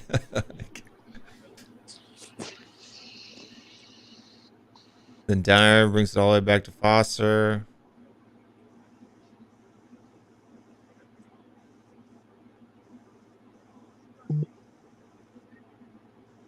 Look, I don't mind going to a back four if we buy a bunch of new players that can play in that system. That's fine. Yeah. We just don't have the players. That's why I said we can't play back four now. Mm-hmm. That's spot on. Absolutely. Oh, Newcastle nearly scoring, but is that Isak just missing the ball there? Ramirez Like plays 5 out wide, minutes ahead cross of me. comes in, back post, and your Isak missed the ball in front of goal. What minute Should be are you on 6-1. still? Yeah. Should be I'm 6-1. on the 51st. I'm on I'm on the 52 minutes. 51st. 52. Yeah, 52 you're a minutes minute and ahead 5 of us. seconds. It should be Right. 6-1. 51, 12, 13, 14, Oh my 15. goodness. Isak just missed. It should what be it said. 6-1. You gotta slot that, man. Come on, Isak. Isak just Corner missed kick. it. Totally missed it. That should In be comes the 6-1. corner. Handball, no. Cleared. Is it VAR? Smashed back in off the line by Kane. Offside. Free kick to Tottenham. Wow. Newcastle How are gonna did score. Isak Newcastle Miss going to that. score more. to You're going to be score more fair, goals, man. Forster Yeah, because Eddie Howe won't be Got happy, lucked just like out I with that. was, so we conceded. Forster got lucky there. I mean, I know they took out Lloris, but Forster's like it's no difference. I mean, like literally, Isak should have scored. They've been 6-1. It's because he's bigger. He's intimidating. You know, he's my size. so. He's Scottish. Yeah. Scottish. Yeah. No joke. He's 1 inch taller than me and 5 pounds lighter than me. Oh wow, he's a huge dude. Isak, keep an eye on the channel. I'll let you know about the pro. Isak, you got my number actually. Just message me and I'll let you know once we sort it out. Just message me. So were you shocked, Mari? Because Mari's the only person I've met in real life, in the Spurs community. Yeah. Were you shocked at how big I was when you saw me? You gave me a preview that you were tall, so when I met you, it actually met all my expectations. But you're a big dude. So if anybody wants to fight you, like your last video, I'm like, good luck with that. Real tall, military training. I'm like, this is the dude I want going with me to the club if there's trouble gonna come around. But then I used to bounce at a bar when I was in the military, believe it or not. Yeah, oh yeah, you mentioned that. Yeah. But then again, I'm also have Haitian in my blood, so have you ever heard the term crazy Haitian? So if ever goes down, you want me in a fight too. So it's good. It's a good pairing. But yeah, man. For those watching, Will Stewart is a big dude. Probably send him back for our club on set pieces. Shoulda. I'm disappointed I tried to play basketball instead of football, soccer. Yeah, you chose the wrong sport, Will. Yeah. You probably would have been happier as well. Yeah, I probably would have. I probably would have. You know, because at the time that I was growing up, let's see, I would have been, so for the 2000 World Cup, I'd have been 20. So, at that time, who do we got there? 2000 World Cup. That's even like pre Dempsey, ain't it? And Newcastle are in. Good defending from Romero. Was Donovan playing? Yeah. Who just sold the dime. Yeah, I think it's like, let's see.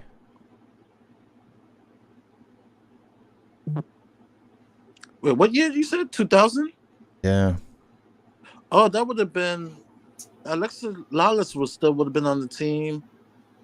Dempsey. Kobe Jones. Kobe Jones would have been on the team. Frito. Yeah, Brad Frito. Yeah, Brad Friedel, Tony, Casey, but they were all old. Casey Killer, yeah. Landon Donovan.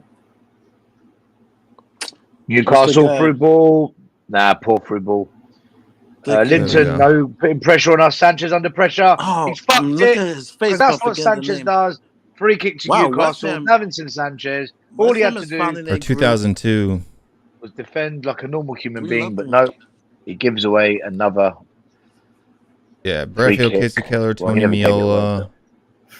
Greg Berhalter was playing then. That bomb. Sanchez is awful.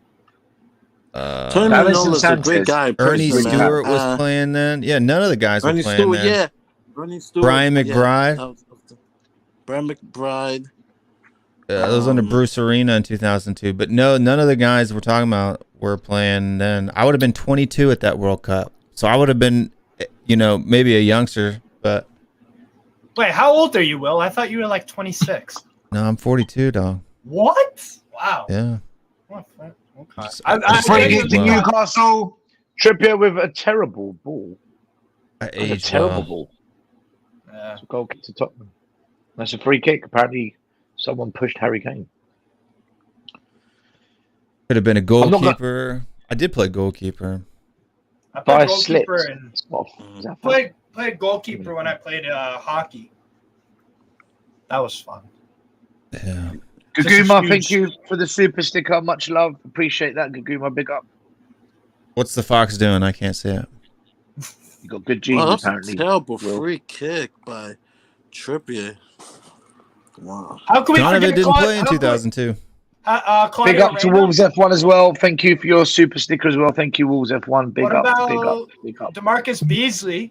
Was he at 2002? Yeah, DeMarcus Beasley was in. Claudio Reyna? Yep. Oh no, Spurs are trying to play from the back, run the pressure. Dyer just lumps it straight to Newcastle. We can't play from the back. Why do we keep trying? We can't do it. To be fair, I'm happy. He's got the ball out wide. Pedro Porro's on the ball. And guess what? Porro's giving the ball away. No, he hasn't. Because Højbjerg managed to clear it up and it goes out wide to Eric Dyer. Do you know what? We're such a bad football team. Yeah. We're just a bad football team. Porro tries to go forward. Oh, he's not megged the player. He's going to win a free kick. How's that not a free kick, man? Porro, just blatant foul on Porro, and it's play on, and it's gone off now because it's hit the back of Porro's head and it's gone off for a goal kick to Newcastle. To be fair, I've liked the response ever since we've conceded. It can't be worse. The response couldn't be worse. It's like, even if we had a shot, it would be a good response. No, from us. I'm talking about my side of things. You've been all right.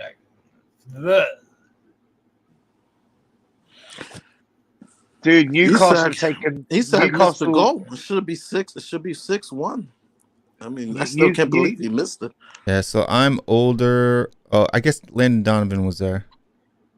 Yeah, I mentioned him. I was not. He was only 20. I don't know if he played. Did Freddie Adu make the 2006 World Cup? Freddie Adu. I was thinking about Freddie Adu. Josie Altidore? No. I've got two. No, he's not that old. So I'm 2 years older than Landon Donovan, and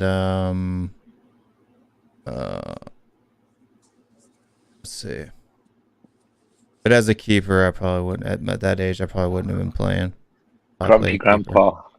I can't rewind. Dude, and DeMarcus Beasley, I'm older than him by 2 years. Mine too. We've been battered by the Foxes and the Magpies. Yeah, those guys were the youngest guys on the squad. Everybody else was born in the 70s, 60s, and 70s. We had an old squad in 2002, man.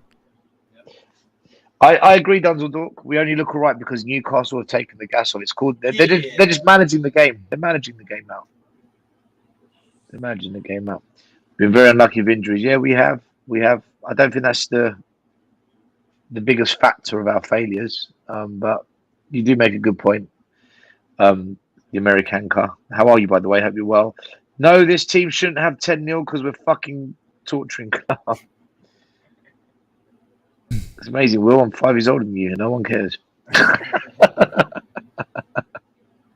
Big up, Rob Ayres. Thank you for the super chat. He says, still, it's just shit, mate, like we all knew. Bro, Rob, we all know, man. If you know, you know. If you don't know, you better get to know. You're old, Spurs fan, Dan. Still, what you eating? I was eating strawberries. I had pasta, then I had strawberries. You have a chicken on your badge. We have a fried chicken on our badge. The guys are actually it's fried chicken. I'm in the 60th minute. Kentucky Fried Tottenham. Kentucky Fried Tottenham, big up. Oh my God. This game's dead, man. This game's so dead. It's just fucking, what's the point? Oh, yeah, we're just chilling. Dude, but as a Spurs fan, why there's no purpose to this fight.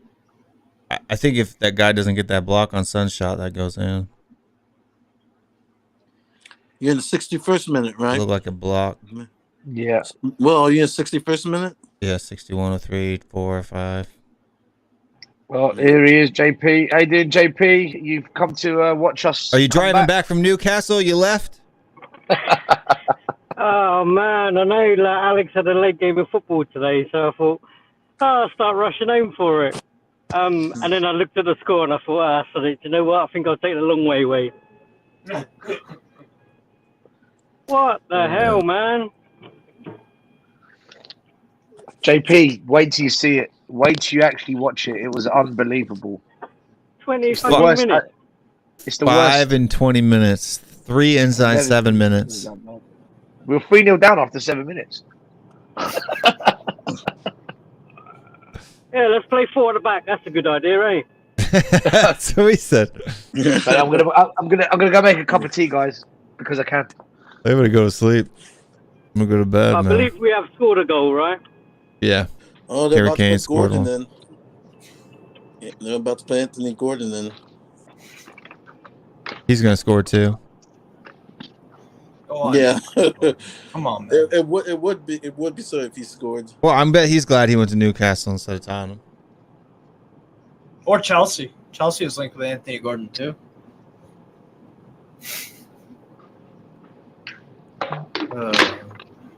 Steve, man, you must be in a dream.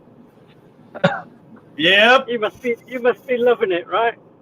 Yeah, it's just it's unbelievable because last year Better you guys than Arsenal. Could you imagine if we had lost like this to Arsenal? The world would have exploded. Oh yeah, you would have. My God! No, don't tell him. No. Dude, Hyun-Min Son dribbles into the box, takes a shot, it deflects off the defender, it falls to Porro, and he smashes it into the fucking roof of the stadium. Like, it's harder to hit the roof than to like get it on target. And you know how big Newcastle's roof is? Yeah. Oh, it You know what's wasn't so funny that is- high. It was right. It landed so on the funny roof is- of the net, dude. What are you talking about? It was a good run by Son, though. People said he's lost pace. He didn't look like he lost pace on that run. I went to every AFTV. Wait, did it land on the roof of the net? Arsenal. I only got the one roof of the one net. angle. You said stadium. See I their thought you meant like he reaction. skied it. I know. I saw a replay, and all the replays showed was him kicking it and the ball going like that. It didn't show where it landed or nothing. Yeah. Maybe I just got a crap replay. I saw the replay. I missed it 'cause What's the time gone so far? 64. 65 if you're Stell.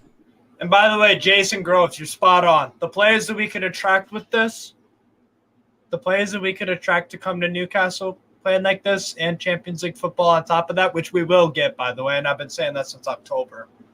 And this is the reason why no combination of teams can kick us out of that. So You know what Daniel Levy's thinking about right now? what?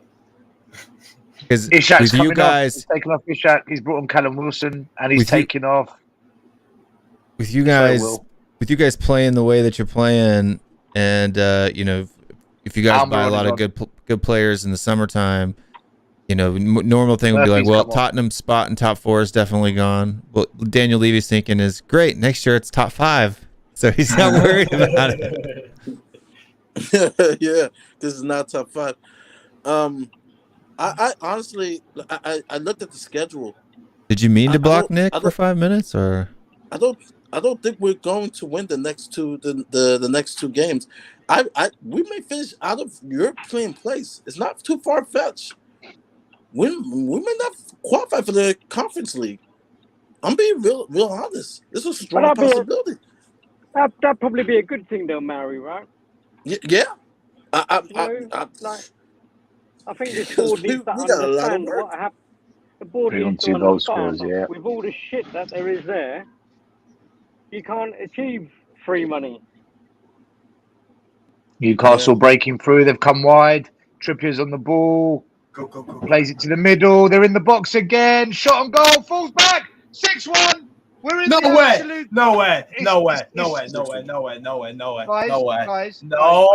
I know we've been saying that our defending today's been shit. This is the best of the lot. This is the best of this is everything. This is everything that should get a player banned from playing football again. They don't deserve to be playing this sport. I'm telling you. The defending for this is beyond horrendous. Gimenez. Goodness. He's just come on. Callum Wilson. Callum Wilson's first touch. Almiron. Callum Wilson's first touch. It is 6-1. Trips. Man. Ooh. Dude, the defending for this goal. Man. It is unbelievable. This is goodness. We've got 1, 2, 3. Hold on, that's unlucky. It took a weird deflection off of Romero. Will, why is Callum Wilson the only one that gets to that? Yeah, but like it took a weird deflection. That's true. But why did you get to him? He said to move to the ball. We had 7 players against 5, and they scored. I love you, Callum. I'm gonna look up worst stops Tottenham loss. Nobody stops the pass. Yeah. We're just. I'm gonna look up worst Here they Tottenham come loss. again. Here they come again. This is beautiful. Oh my god! I'll log back in when I get indoors. This is JP, fun. don't waste your time. Enjoy your Sunday. Go walk the dog. No, I'm Go looking. play some. Yeah, it took a weird deflection off of Romero's leg. Here's a fact. Remember, Newcastle beat us 5-1 with Pochettino. Remember the last game of the year? When we got relegated, our last game of the season, yes. Yeah. Now, this is 6-1. You know what is the worst loss that Tottenham has ever had? Was 8-0. December 1996, December 28th. Oh my to Newcastle. God, Newcastle. 7-1. Newcastle. We lost 7-1 to Newcastle. United, December 28th, They're taking the 1996. piss. They're taking That the was our piss. worst loss. They're taking off their 2 best players, and they're bringing on 2 teenagers for a run out. They're taking the piss. Longstaff. No, check this out. Newcastle Ramirez is has off. given us Ramirez is off. 5-1. Today, 6-1. Trippier's off as and well. 7-1. The captain's off. December 1996. They beat us 7-1. One of our worst losses. Your record defeat I in don't all even know who's coming competitions on. was I don't even know we who lost this to is. Cone Who is this? 8-0, I think, in 95. All right, Manquillo. Manquillo. Yeah. Manquillo and Gordon. Nice one. Anthony Gordon's going to score. I'm telling you that. They're going to equal our worst. Oh, they're in the box loss. again. 7-1. They're in the box. They spread it wide. Linton shoots. Blocked, edge of the box and cleared, I think, by Porro. It goes to the halfway line and it headers back in, and we lose the header. Of course we do. We can't header it clear again. Mate, we can't defend. We cannot. Yo, this is wow. I can't believe how bad we are. Go on, Sonny. Go on, Sonny. I'm taking a nap. This is hilarious. I will come back also because I need to eat something. I need to eat something. I'm seeing blurry right now. I need breakfast. You've conceded more goals to us than West Ham have. You They conceded 5 on their home turf, and you just conceded 6. There you go. That is hopeless. So that's not all. Man, Do you, I'll be back, do you remember guys. when you were growing up? Big up, Murray. Do you remember when you were growing up? There was that TV show about this dog that just walked around by itself, helping everyone. Alf? And there was a theme tune. No, it was a dog. Down the road, that's where I'll always be. Until tomorrow, I'll make you friends. Littlest Hobo, that's it. Littlest No Hobo. idea what that is. Dude, I feel like we've got 11 little hobos. Dan was on. What is the point of bringing him on with 20 minutes to go? We're gonna come back still. By the way, 6-6. Scott M, I saw you saying in the comments earlier, "Oh, we're gonna batter you," and everyone's gonna gas up how overrated Eddie Howe is. Well, our overrated manager's taking us to a lot of things. So I don't know. I feel. Oh yeah, Oh, Scott 6-1, says it's I'd say. Canadian. But I What, don't the know. Littlest Hobo? Yeah. Yeah, the dog was called London. I remember the dog was called London, but it was like this dog just walking around the world by itself, finding random people to help. I feel that's what every player. We don't do that in the on the U.S. pitch We for watched Tottenham is. He-Man, G.I. Joe, Family you know, Yeah, we Guy. had that as well. stuff like that. We had that as well. But Littlest Hobo was like funny. It's a funny thing. It's like Tottenham players. But when you watch G.I. Joe, do they say G.I. Joe, the great American hero, or do they like put UK in there somehow? Like Scott saying that. No, great American. England American. hero? No, American. They said American. Same with Hulk Hogan. When it comes crashing down and it hurts inside. And he used to go, I'm a real American. Fight for what's right. Cops, good American show. Still the honeymoon You know you're- period, Steve. Don't get carried away about Eddie Howe. What are you talking about? Who like Mask? Mask. Mask Crusaders. Mask was brilliant. The toys were the best. Oh, I thought you were talking about the Jim Carrey movie. Oh, maybe it was the movie then. Stell, what's happened to your team, bro? We don't have a team, Marcus. Marcus, Yeah, we you don't have, have a you team. have a bunch of cowards. This isn't football. This isn't football. This is some B-Tech netball. Yeah. Where's all This is my back rubbish. four friends at? Yeah. Why doesn't Conte change it up? Conte, he never changes it. This is why. This is why, people. Because what a terrible foul by Romero. He's grabbed the guy and literally thrown him. That's got to be a yellow card. Yeah, he's booked him. He's booked him. Of course Romero gets a yellow card. Another substitution for Newcastle. Another kid is about to come on. Shah is off. Lascelles is on probably for Shah's sure. off. And on comes Jamal Lascelles. Lascelles. He's Lascelles, yeah. He's not very good, but it don't really matter. So yeah. Nor Tottenham, dude. Nor Yeah. Tottenham.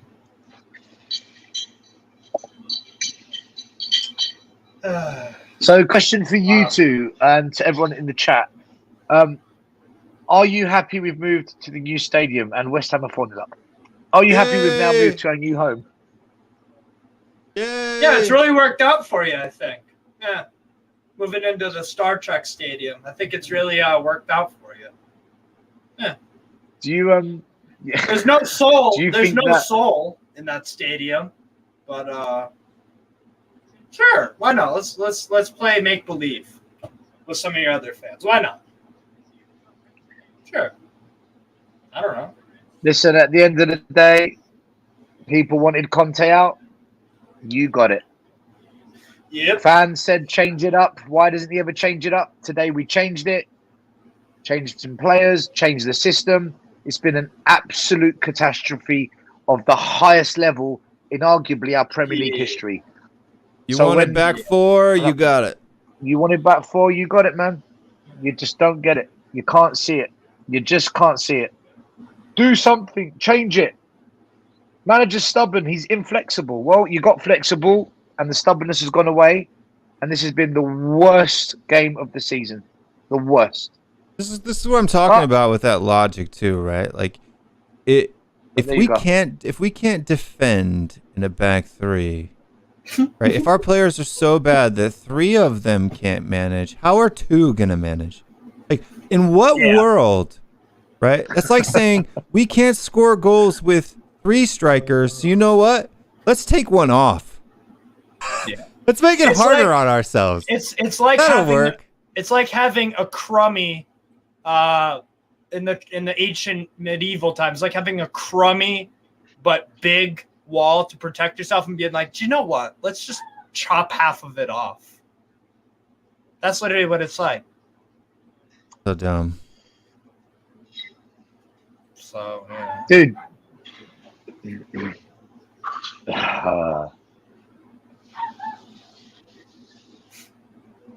Somebody's dog's barking. If there's not one big motherfucking protest like never before. Yeah, it's my Against dog. Man United. That's my Schnauzer. Hold on. Oh no, someone's going to get her. Never mind. I'd rather listen to the dog than watch Tottenham, to be fair.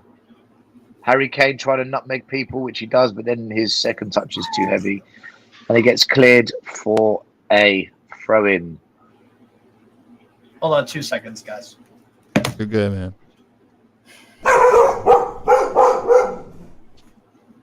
Kane has to hand in a transfer request. Why just Kane? Why not everyone? The whole team should hand in a transfer request. But you know what, though? It doesn't matter. We can get rid of the players. We can get rid of the coaching team. We still got Daniel Levy. And whilst he's in charge, this is what we get. This is the Louvre. There he is. Big up, Kuba, with a super chat. Thank you so much, buddy. Haha, big up, lads. I've made some money already when we conceded in the first 60 seconds. And my 7-3 bet is on. I'm on my 3rd bag of popcorn. Kuba, what odds did you get for 7-3? I want to know what odds he got. He must have got at least 100 to 1. Minimum. Yeah. Mate, if you put a bet on 7-3, you're literally 3 goals away from it. I don't think Spurs are going to score more than another. Oh no, Newcastle away. Here comes a counter attack. It's 4 against 3, 4 against 2. Spurs are in trouble here. If Newcastle play it right, he plays it in. In comes a shot. It's off the line. Oh my god, it was nearly 7. Holy shit! This is for all the. We could have literally scored 11. I'm gonna have fun watching back all the YouTube channels today of all the Conte outers and back fours. You know. Oh my! That's what they'll be doing all day today. Just.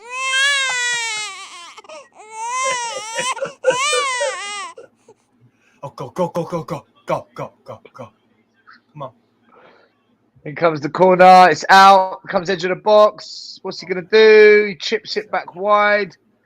Kuva got 900 to 1 for those odds. Oh my god. Kuva, I hope he comes in for you, dude.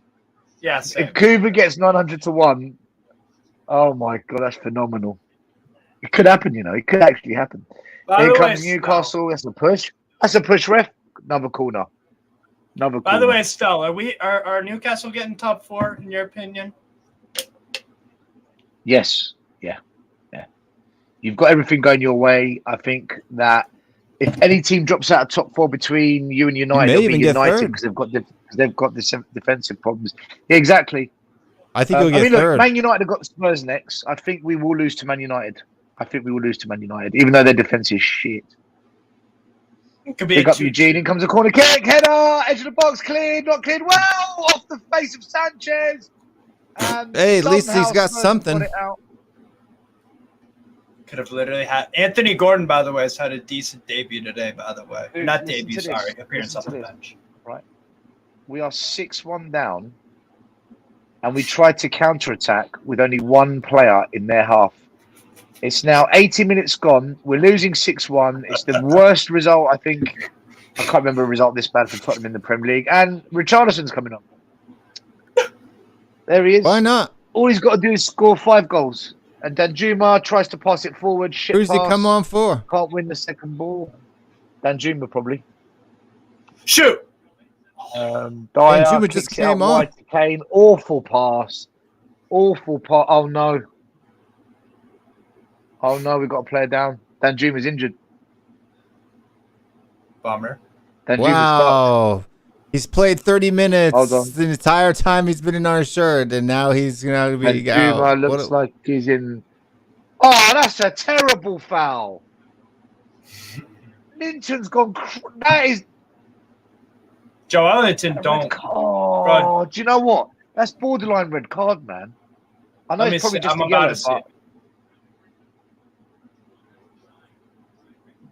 he's followed through on it. Let me see. Joe Ellington's mad, man. Basically, they've both got in for the ball, but Joe Linton showed his studs, and his studs crashed onto the shin pad, then he pushed through. Honestly, in some games, that could be a red card. Not that it changes the result, but... Let me see it again. It kind of looked a bit sus, not going to lie. All right, let's see. Replay here. Yeah, you could make a case for a red. I'd probably. Why are there Spurs fans still there? Why are to Spurs fans still at the game? Why would you stay there? His studs were up. That should have been a red. Yeah, that probably should have That's been what I mean, Will. Can you see what I mean? It's borderline. It looks like some games that's a red card, right? From that angle, it looks like it was the inside of his leg. So,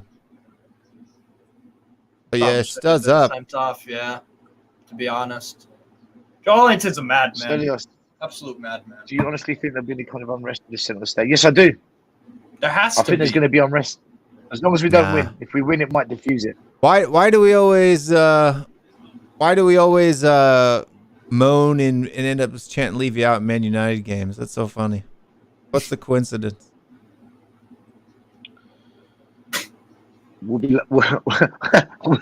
be lucky to finish second today. Stellini looks like an angry. He looks like the dude off Lord of the Rings, Schmeagol. Oh like an my God! We've taken off Hyun-Min Son for Richarlison.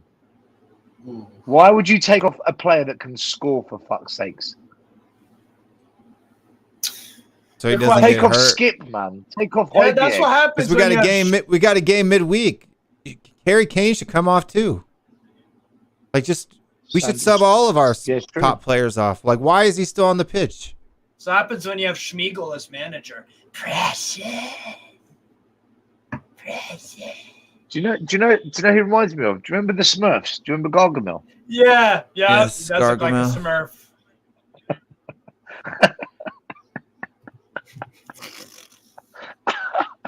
Well, Gargamel wasn't a Smurf. Gargamel was the bad guy. Yeah. But the cartoon was called the Smurfs, though, wasn't it? Right? Yeah, it was called the Smurfs. Where the fuck is Pape Sarr? He got taken off after 20 minutes. Basically, Yeah. the player he got blamed for everything. It's a disgrace. We took off Pape Sarr to bring on Sanchez. Just let that sink in. No, he didn't get blamed for anything. It was because that's when we switched to a back five. Game is over still. Yeah, I understand, Achilles. I understand. It's not like Schmeigel's going to be coaching you to any more wins throughout the season. So, I guess. Yeah, they're not going to get rid of them because the thing is, if he sacks Celine, he has to pay him. He's not going to pay him. And Levy is the Levy won't pay him. Exactly. Yeah. Wow. If I start snoring, let me know. I'll just put you on. What do you call it? Just leave it. It'll be mute. funny.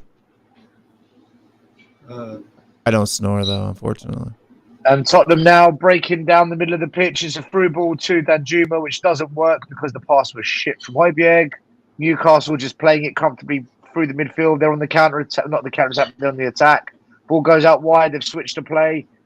Gordon's on the ball on the right hand side. He plays it forward. Newcastle looking dangerous. Ball comes into the box. They're in the box. Oh, good defending from Skip there. They were almost in.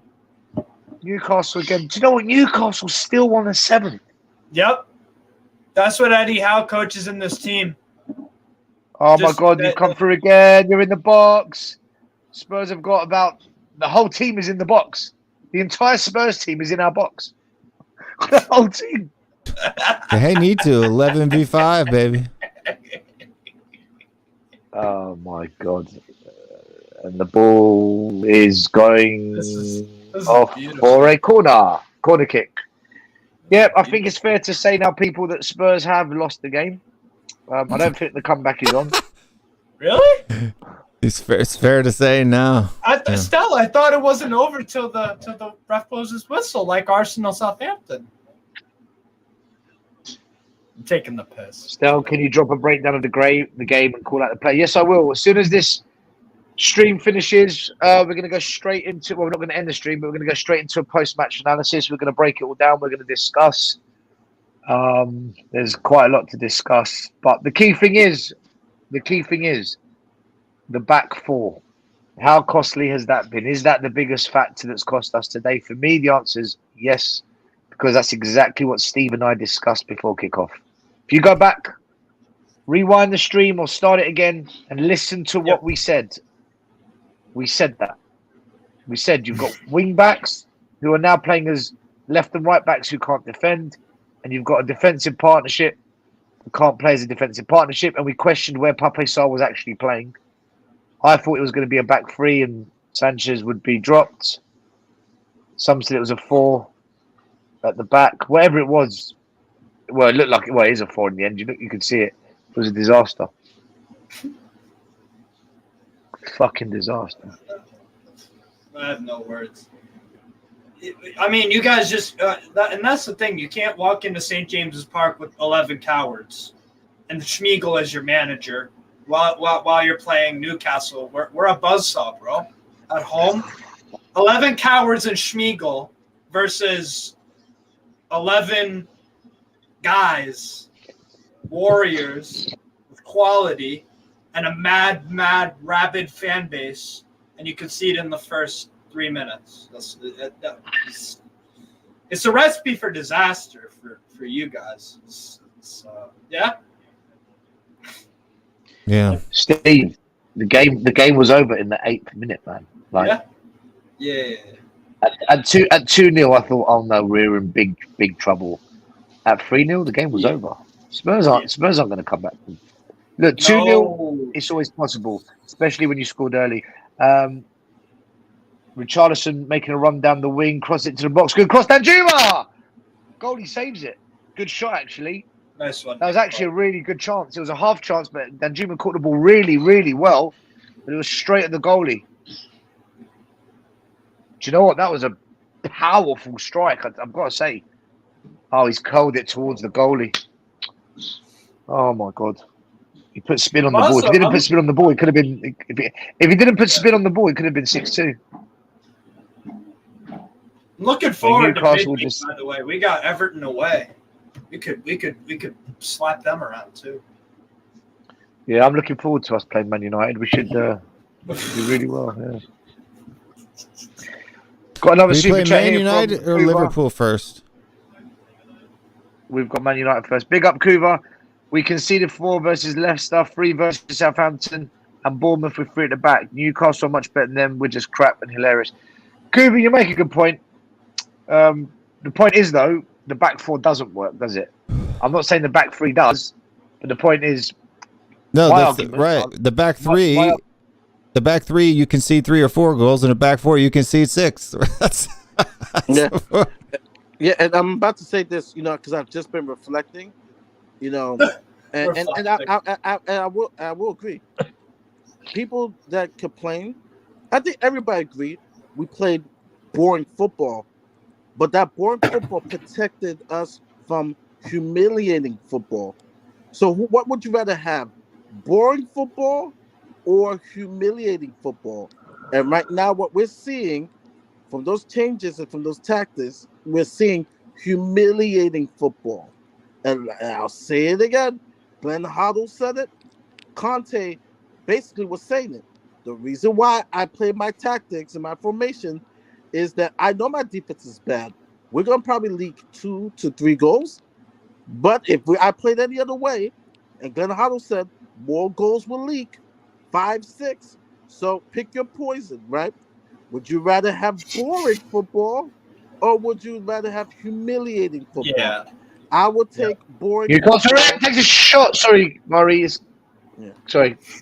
I would take boring football over humiliating football. Because humiliating football, it's basically your pants pulled down. And right now, I feel as a club, our pants has been pulled down.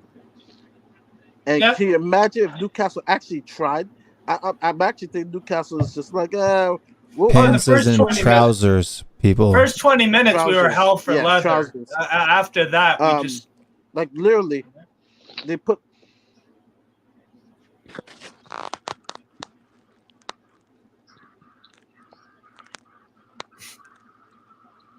don't know what's happened there, but I think for me, the whole thing about the back four is that changing to a back four isn't the solution. Trying something different isn't the solution. The point I made time and time again is it's not Conte's tactics, it's not Conte's style of play, it's not back three, back four, back five, back two. It's the quality of players on the pitch 100%. not being good enough. Yeah, Specifically the defenders. 100%. exactly. If you don't have the right defenders that can play out from the back, He that can protected defend, the that can players. clear a ball, this is the problem. And we don't have an out-and-out holding mid. And I said, if you fix that, Conte's system will begin to click. Okay, Conte's gone now. That's happened. Stellini's here. People say he's an extension of Conte. Well, he's changed the tactic. He's changed the formation. He's brought in Pape Sarr. It's got worse. This is getting... Dude, 3-2 to Bournemouth at home. 6-1 away to anybody. And then there's the very lucky 2-1 win against Brighton. And then there's the draw before that. Very lucky. I think it's getting worse. And I think if Poch or Nagelsmann or De Zerbi had these players, I don't think there's a big improvement because I think these defenders are shocking. Yes. And that holding and that midfield without Bissouma might as well not have a midfield. Yeah. Not Bissouma, Bentancur. He's our most valuable player of the year. Most valuable player. Because once he went down, you're almost to the back of my mind. You say, "Oh boy, this is huge," and we're seeing it. We're seeing it. But yeah, I posted on Twitter. I said Conte protected the defense. He protected the players all year long. He was actually protecting the team, and people weren't seeing it. Let's play more expensive. We don't have the players to play this expansive football that people are looking for. Trust me, I would love to see champagne football. But if we try to play champagne football with these players, shoot, teams will be pumping 8 goals on us. It's just people are now waking up. I'm seeing the changes now. And it's over. Spurs have officially lost 6-1. Sorry to interrupt, Mari. 6-1 to Newcastle. We have been royally butt-fucked by the Geordies. We are not even in the mud. We're not in the mud. Yeah. We are in the depths of Cowshins.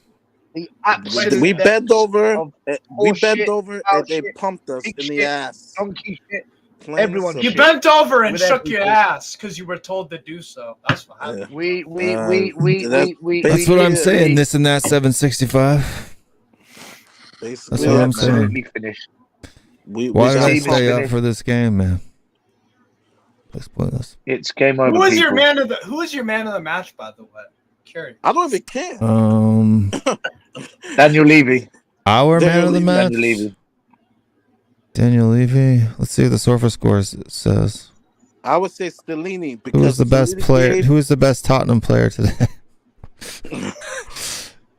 Let's see. I would say Stellini because he gave people what they wanted. Right? You got what you deserved.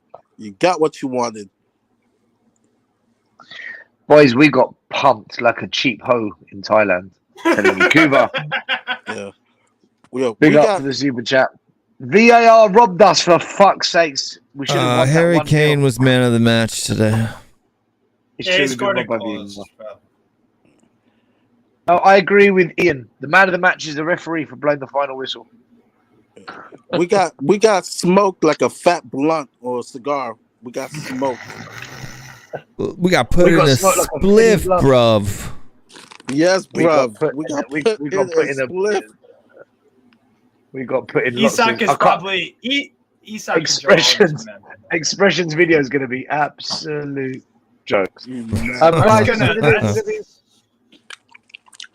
going to do a quick match reaction. I'm going to bed. Fuck you guys. I'm out. I gotta bounce, guys, but thank you for the 3 points and the 6 goals. On to better days, I suppose, guys. I will come on. Still just put it on the post it, and I'll switch to my main computer. because I'm on my cell phone, so I'll come on because there's so much to say. So much to I'm say. gonna do a post match reaction on this show. If anyone wants to stay, they can stay. If they want to go, they can go. It's all good. Throw the link in there. I'm sure people will jump on. I'll send back in. Steve, 8:30 p.m. Eastern time, 1:30 a.m. UK time. Ranting away tonight. Yeah. Peace out. all right, those guys have gone. I'm staying by myself, guys. I'm gonna go through it. I'm gonna talk about it because I want to. I'll put a link in the description box. If anyone wants to join, you're more than welcome. Let me just do that now. Where do I put it? In the comments. All right, I've just put a link in there, guys. If you want to jump on, there's the StreamYard link. You're more than welcome to come and join. Pop a link into the I'll put a link into the chat as well, guys. Bear with me a second. And then we can discuss it. Fucking hell, 6-1, man. I've supported this club since I was a kid, and I've seen some bad results. I've seen some bad teams, but I've never known a team to be called a top 6 club. Not a Spurs team to lose like that, man. I'm absolutely gobsmacked. Who's here? Minerals, great. An Arsenal fan. God help me. Big up, man. Big up, stuff, man. Let's have it right up to the Minerals. Mate, you lot got done like kippers, mate. You got sent to the woods. Mate. You know what I mean? There's no Minerals in this team, mate. This team hasn't got the Minerals, mate. And 5-0 after 21 minutes, that's disgraceful, mate. You know, this is for the wrong ones that wanted the back four. They're all in the Oh my God, there's a lot of angry people. There's a lot of angry people, I tell you. Oh my Lord, my Lord. Listen, guys, I mean, let's start from the beginning, all right? Big up to Eugene, big up to Shaquille. Listen, we've got absolutely pumped. We've got beaten. We're in the depths of cow shit, pig shit, donkey shit, rat shit. This is I don't know. I don't want to say it can't get worse because it can, because it's Tottenham. But when you saw the starting lineup and you saw that Spurs, Stellini and Mason had put a team out of a back four with Pedro Porro and Perisic as the left and right back, two players that are more attacking, now being told to be defensive minded when we know they're not that good defensive. A back two of Romero and Dyer. Dyer, we know from previous games under other managers, is terrible in the back two. Then you saw a midfield three with Sarr playing as the holding mid of Skip, Højbjerg, and Sarr, and then a front three of Kulu, Sane, and Kane and Son. What were your thoughts when you saw the starting lineup, and what were your thoughts when you saw Pape Sarr starting in a midfield three and Spurs were back four? So when I saw the starting lineup, right, I had to read it 3 times. I was going.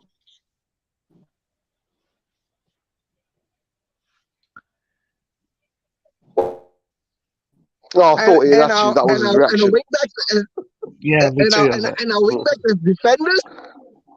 I was going like shit. Then I had to work.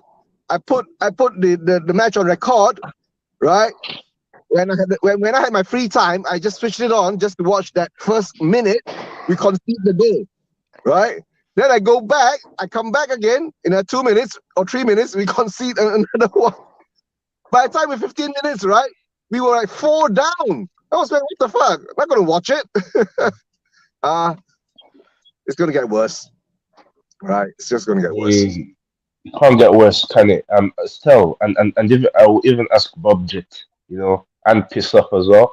Like, Bob, Stell, and you lot, do you think this result is worse than the Liverpool 5-0 that you got at your ground? This is worse. Yeah, 100%. No, this worse.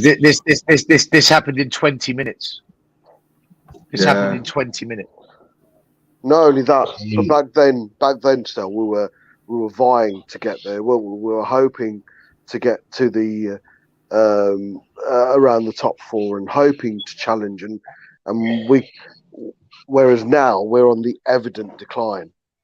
We've gone from wherever we were consistently, or in Levy's eyes, being successful, finishing above Arsenal for so many years. But now the decline is so obvious and evident and in front of us and scary.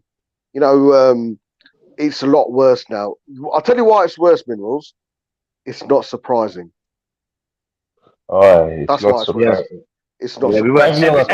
were. Most fans said we'd lose 3-1, 4-1 today. Most fans said we'd lose by 3 or 4 goals.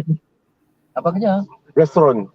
Baru habis. But even the goal difference now, still, you know, we were double figures before this. We're, I think, 2 worse off than Man United. We're only 3 away from Villa. Liverpool and Brighton are miles ahead. So even that slight hope that we had in goal difference, that's a bit obliterated. Wow, I like. Wow, Bob. Like, is it true that when your team gets tough things, it affects your goal difference? I didn't know that. Right? Nah, that guys, we are bad team now. We've lost most of our defenders, right? Our strikers ain't playing well. I guess most of our stars have down tools. Simple as that. So I guess let's see what happens then. And if we get humped at home by Manchester United, yeah, let's see what happens then. All right. It'll be interesting. Thursday's going to be interesting, Eugene. Thursday will be inside and outside the stadium. It'll be interesting. I think that's going to tell a lot. If the protest numbers are still small and the regular people there, and there's not the chance of leaning out, Levy out, then nothing's going to change. I don't believe it will. I know, still, you're hoping that this is the breaking point. Mate, my tweet from 2 years ago when Conte came in, I was, be careful, don't get excited, nothing's going to change. And I stand by that. Regardless, irrelevant who the manager is, everything's irrelevant under this ownership. Exactly, Bob Jit. And I want to tell this to Stel and the other lot. The same wrong-uns hounded Conte out. And do you agree, Stel, that this is what happens when you sack an elite manager? Look at Chelsea. They sacked Tuchel, and look at them now. Similar to Spurs. It was always going to be. We're always going to get worse. I'll answer your question. I just want to do this quick super chat. Anthony, big up. Thank you for the super chat. Anthony. Guys, I'm not shocked with the result, but what I will be shocked about is if there's no protests, thousands of protesters against Levy on Thursday, it's a disgrace. Anthony, I fully agree. All I can say is to everyone, Bob's got his doubts that this will be a turning point. I'm not doubting what Bob says. I'm just hoping this happens, but hope only gets you so far, I guess. All I'll say is this. People that don't want to get behind a manager, even if they disagree with what he's doing or they're not convinced, when it's happened so many times before, then all you're doing is fueling the problem. Like, I don't blame Stellini or Mason for today. I don't blame them because they got offered a job. They got offered money to do a job. And the players haven't changed. And the players, some of them were the same ones from when Poch was here. And we got rid of Poch. And we got rid of Nuno. We got rid of Jose. We got rid of Conte. And we're going to get rid of Stellini. And then Mason will still be at the club. Like, I just refuse to blame another manager at Spurs because I know it's not the manager. I know this isn't the manager's. Maybe there was questions about Poch and some of the decisions he made in certain games. All right, fair enough. Maybe you could even say, oh, but Jose Mourinho, he's throwing players under the bus. And you could even say, but Conte wanted out. He actually wanted out. But what's led to all these managers and these situations happening? Because I have this argument with my university friends. Some of them are Liverpool, some of them are Man United, some of them are Arsenal. And they always say to me, this is what they say, your narrative stinks. You're the only Spurs fan that refuses to put blame on Conte, and you're the only Spurs fan that puts all the blame on Levy. And what I've always said to them is the reason I put all the blame on Levy is because I now have over 20 years of evidence, 20 years of outcomes, and 20 years of seeing how we behave under Levy to be able to make a very good assessment. And my assessment is simple. Keep blaming players, keep blaming managers, the board gets away with it. Keep blaming tactics, keep blaming formations, keep blaming substitutions, the board gets away with it. If you don't stop blaming substitutions, formations, tactics, managers, players, if you stop blaming that and you actually point the finger at them and put all the energy there, then you'll see change. And I know I'm right because what I've said, we haven't done and we haven't seen change. And that's why it hasn't changed because all the energy goes on the manager, the players, the tactics. So to all my university friends who are watching this, you know, I love you to bits and you love me and we're bros for life. You can tell me my narrative stinks. I'm bang on the money. I'm bang on the money when all the things I've been saying about this. Now that Conte's gone, you are witnessing. Everyone is witnessing. This is how it looks. Bring Poch. Bring Nagelsmann. We'll get a bounce. We'll get maybe a little bit of uplift. In 2 years' time, 3 years' time, we'll be back here again. This time, it'll be Brighton beating us 6-1 because they've got ahead of us, or it'll be Aston Villa beating us 6-1. So it's not about I'm right, you're wrong. Ha ha! I told you. It's about are you now ready to admit that we need to take action against this board? Not write a fucking letter, change the Spurs. We don't even know who you are. God knows who these people are. I reckon they're part of the club. I reckon they've got agendas. God knows who they are. The Spurs Supporters Trust, you're not going to do what it takes because you're too politically and entwined with different circles for you to want to take action. It's almost like you're being held back. There is that. The Enoch out, Levy out group, people don't want to associate with some of the characters there. At the end of the day, if we don't do something like a proper boycott, a proper protest, really turn against this board, guys, nothing's changing. And I've been saying it for how many fucking years? And this is why I've never been Conte out. I've never been Conte out, or Jose out, or Poch out for that matter. It's because I know it's not them. It's not them. I think people who weren't Conte out, myself, yourself, and many people, not once did we ever say Conte has done nothing wrong. Of course, we do it. None of us enjoy the football. But again, you know, the phrase, the bigger picture. When you stop, you stand back and look at the bigger picture. There's only one way all fingers should be pointing.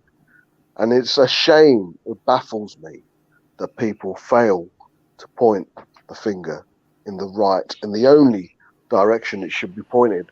And you're right, it's the political correctness of how or what should be said with regards to what are they afraid of?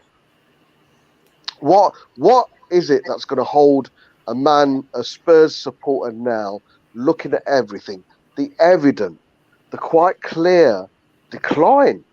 It's not even a case of we're progressing. Look how we were before Lenik. I go, look where we were 3 years ago under Lenik. Look at the decline from that, if that is the narrative you want to latch onto. So what is it that's making you justifies your stance of and still the one thing I am going to change is unlike yourself, I've never looked at someone who's saying I'm not leaning out and say, okay, fair enough. I acknowledge and appreciate it's your opinion. Fuck that. If you're leaning in, I don't know what the fuck. There's something wrong with you. Yeah, these fans don't care enough. Yeah, I think they really don't care enough. For them, it's just like they really. I mean, they're not true supporters. I think.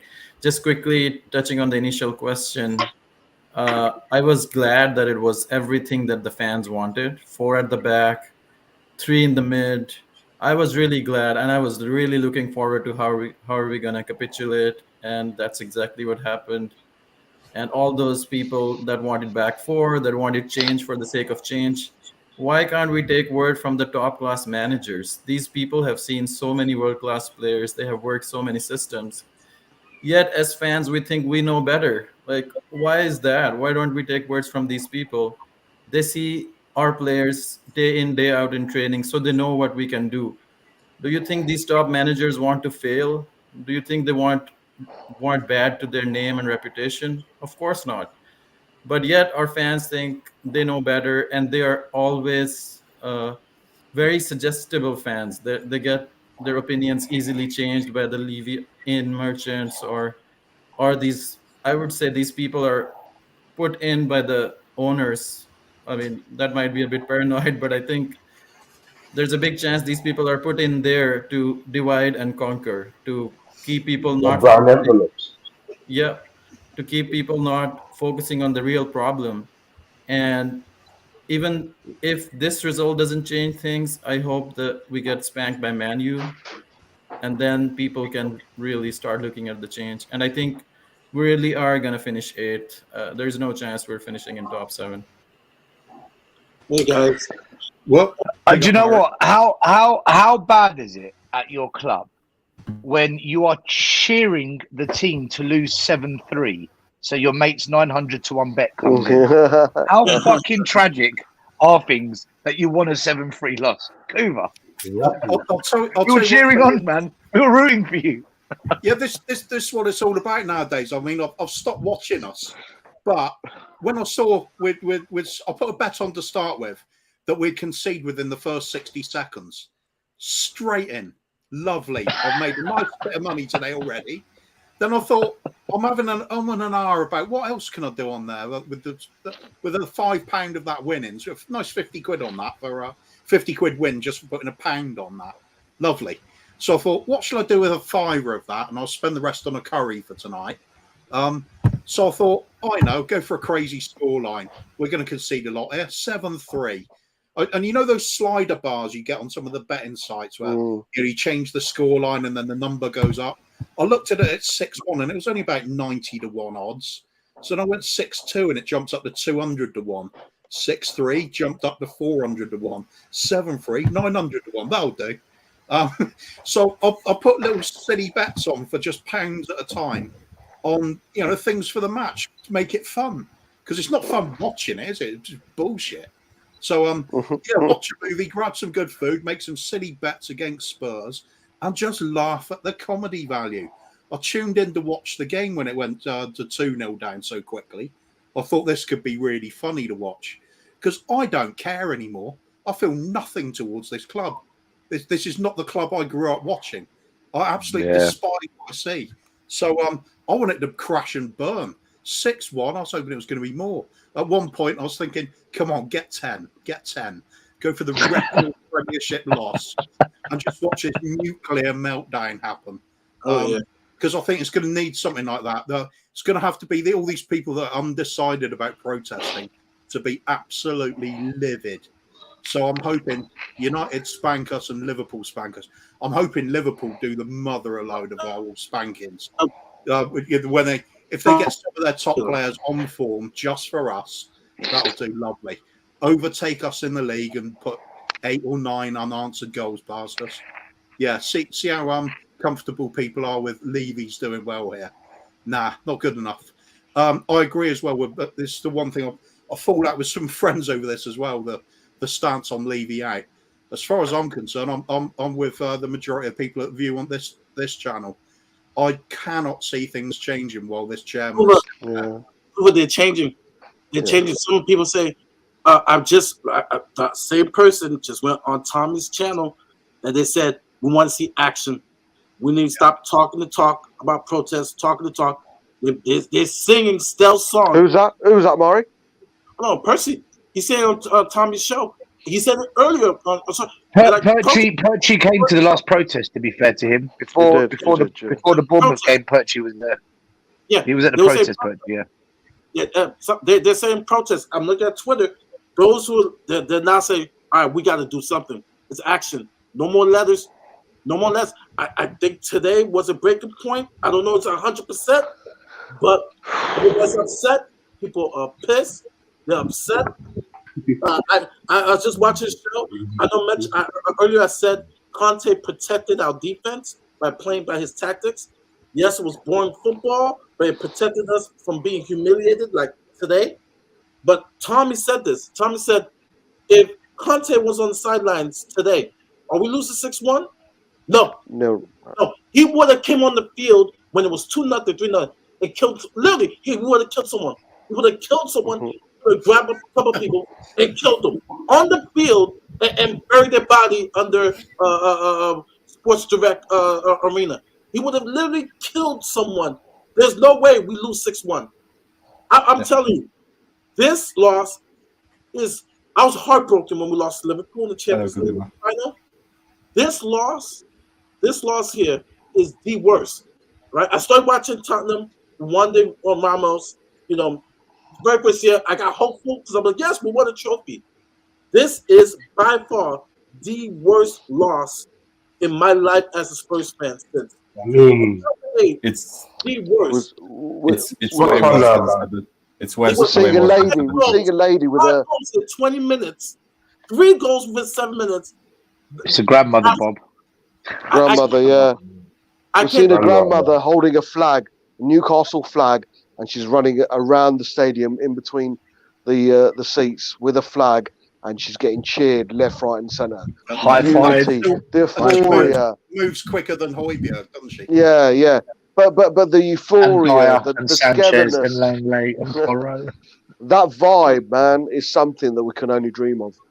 They're buzzing. And we're talking They're about buzzing. Newcastle are loving it. They're absolutely loving life. Newcastle are a proper club, mate. They know They've got they proper respect owners. their people. They've finally And got proper owners.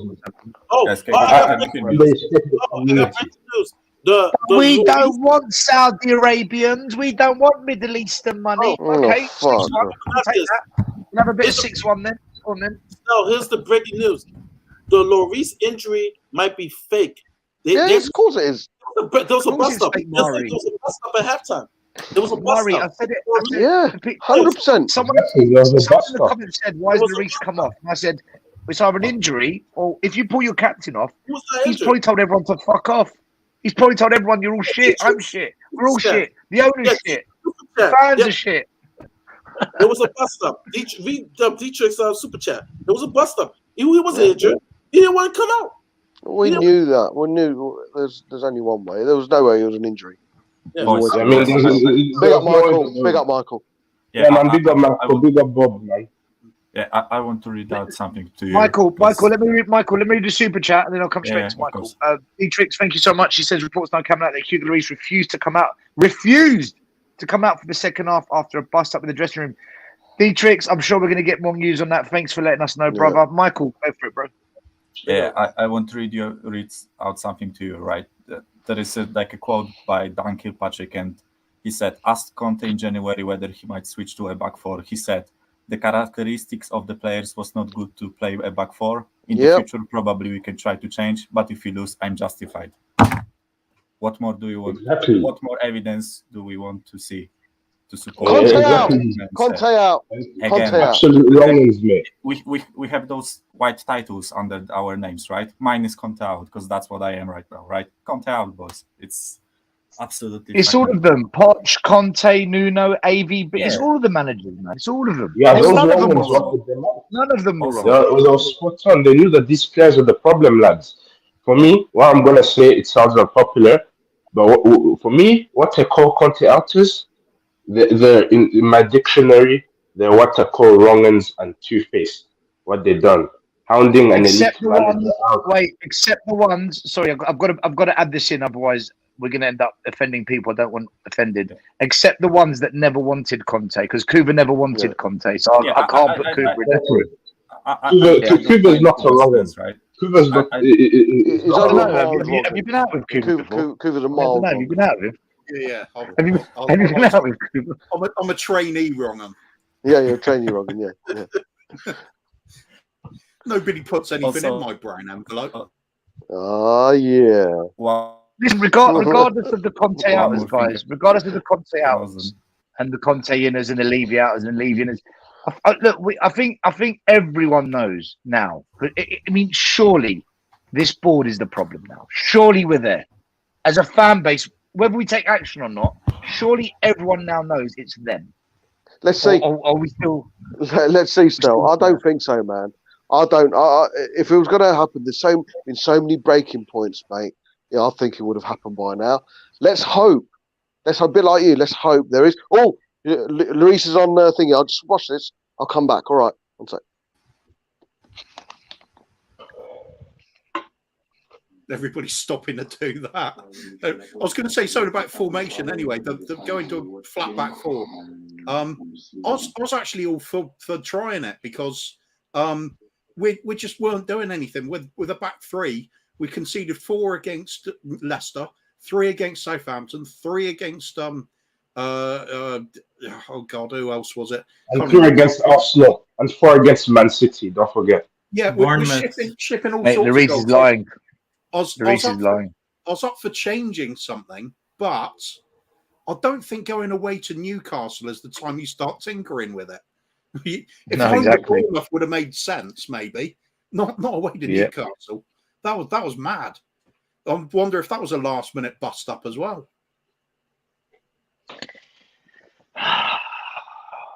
Kuba, was it with you? I was on a show where I was saying that if you're going to try youngsters, now's not the time to do it because of the environment of the club. This isn't how you nurture and bring through youngsters. And this is what I meant. Look what we did as a club to Pape Sarr today. Look what we've done to Pape Sarr. That's exactly what I don't want for a youngster at Spurs. He's like, I think Bob Spur mentioned it. I think it was Bob during the live stream. When you've got a player like Pape Sarr or an Alfie Devine or these young lads,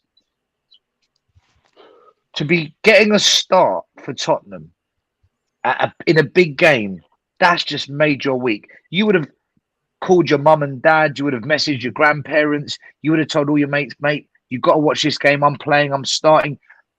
They would have seen him pulled off after 20 minutes. Do you know what you do to young people? Do you know what you do to the development of a young person? Some people say, "Oh, but you got to learn the hard way." No, there's got to be a balance.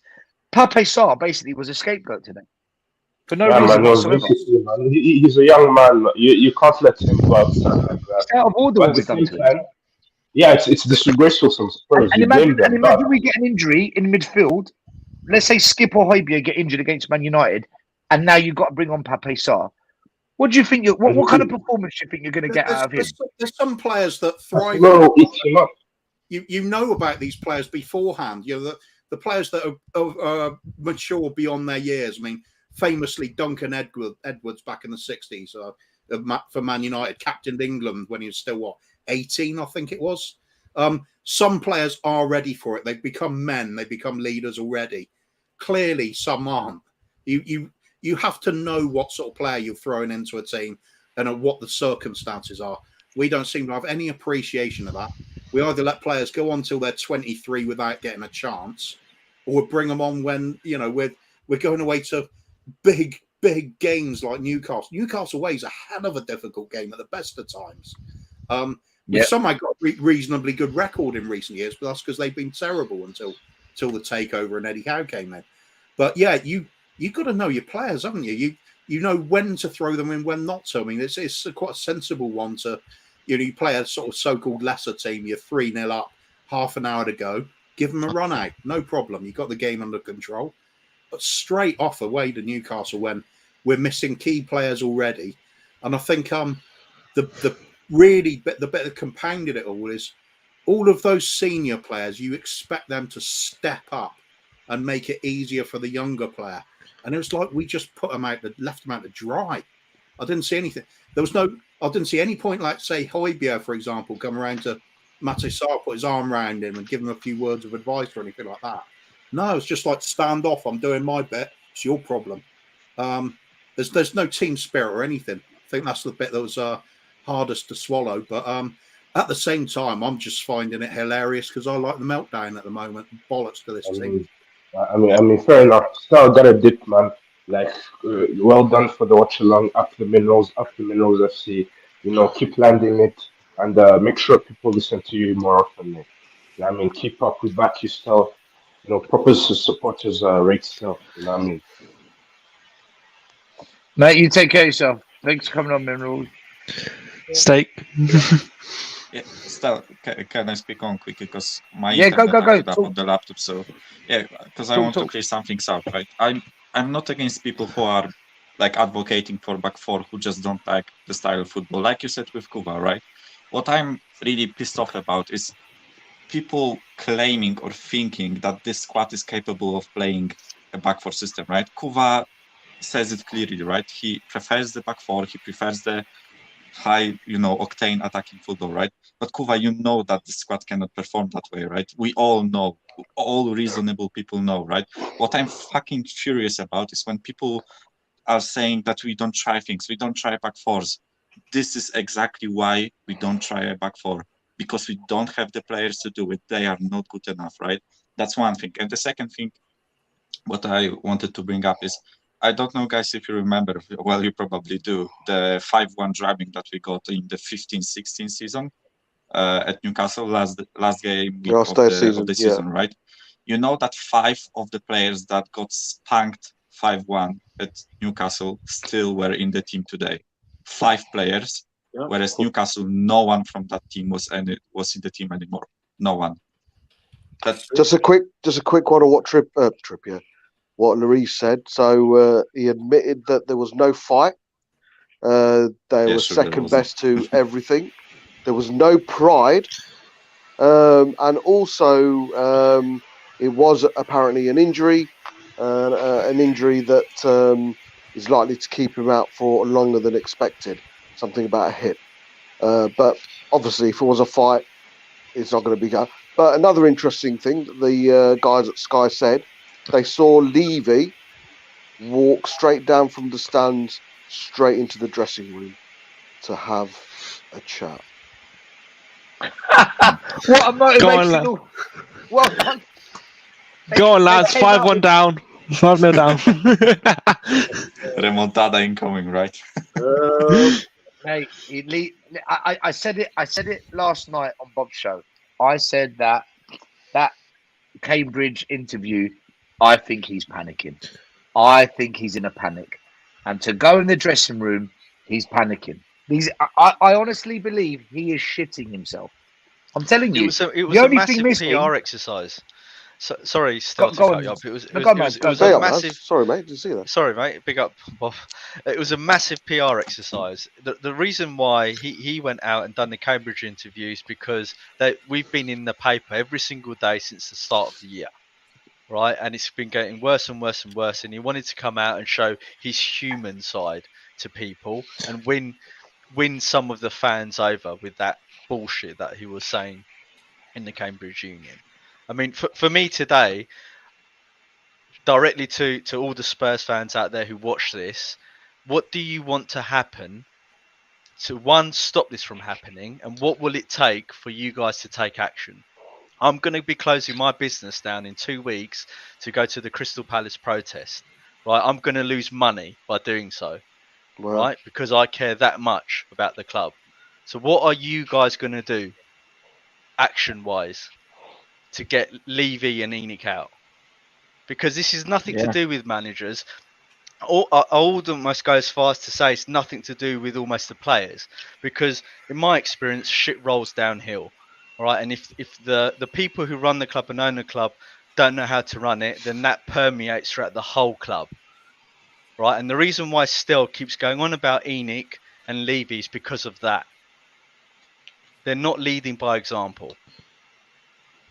Maz, there was talk of why we're not sold Sanchez? Oh, Sanchez didn't want to go.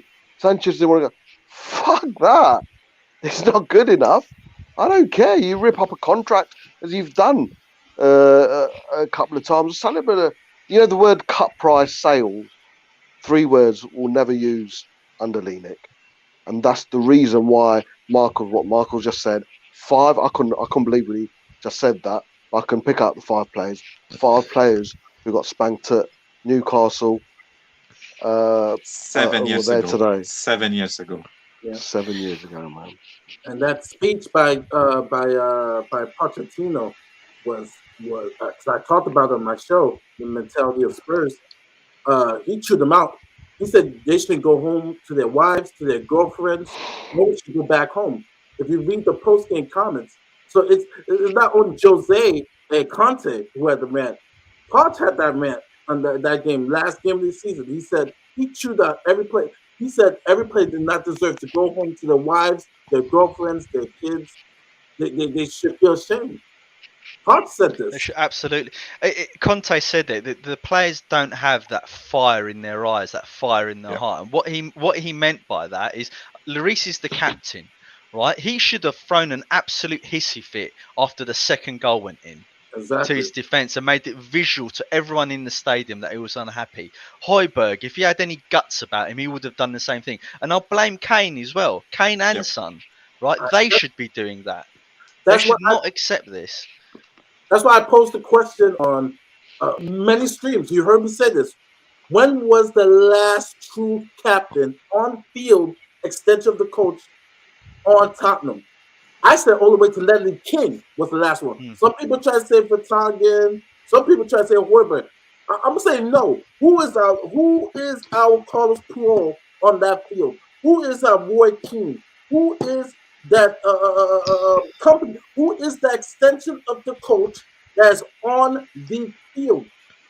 The last person I would say, who's the last Gary Mabbott? The last person I would say is probably Ledley King, because we don't have an on-field leader. We don't have that dog, right? I see these goals going through. I look at. I'm a counselor. I look at the body language. Heads down, nothing.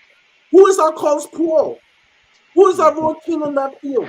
Who is the extension of that coach? I have not seen it for years. I have not seen it. I agree with you, I just find it hilarious that there is no one going absolutely apeshit on that field.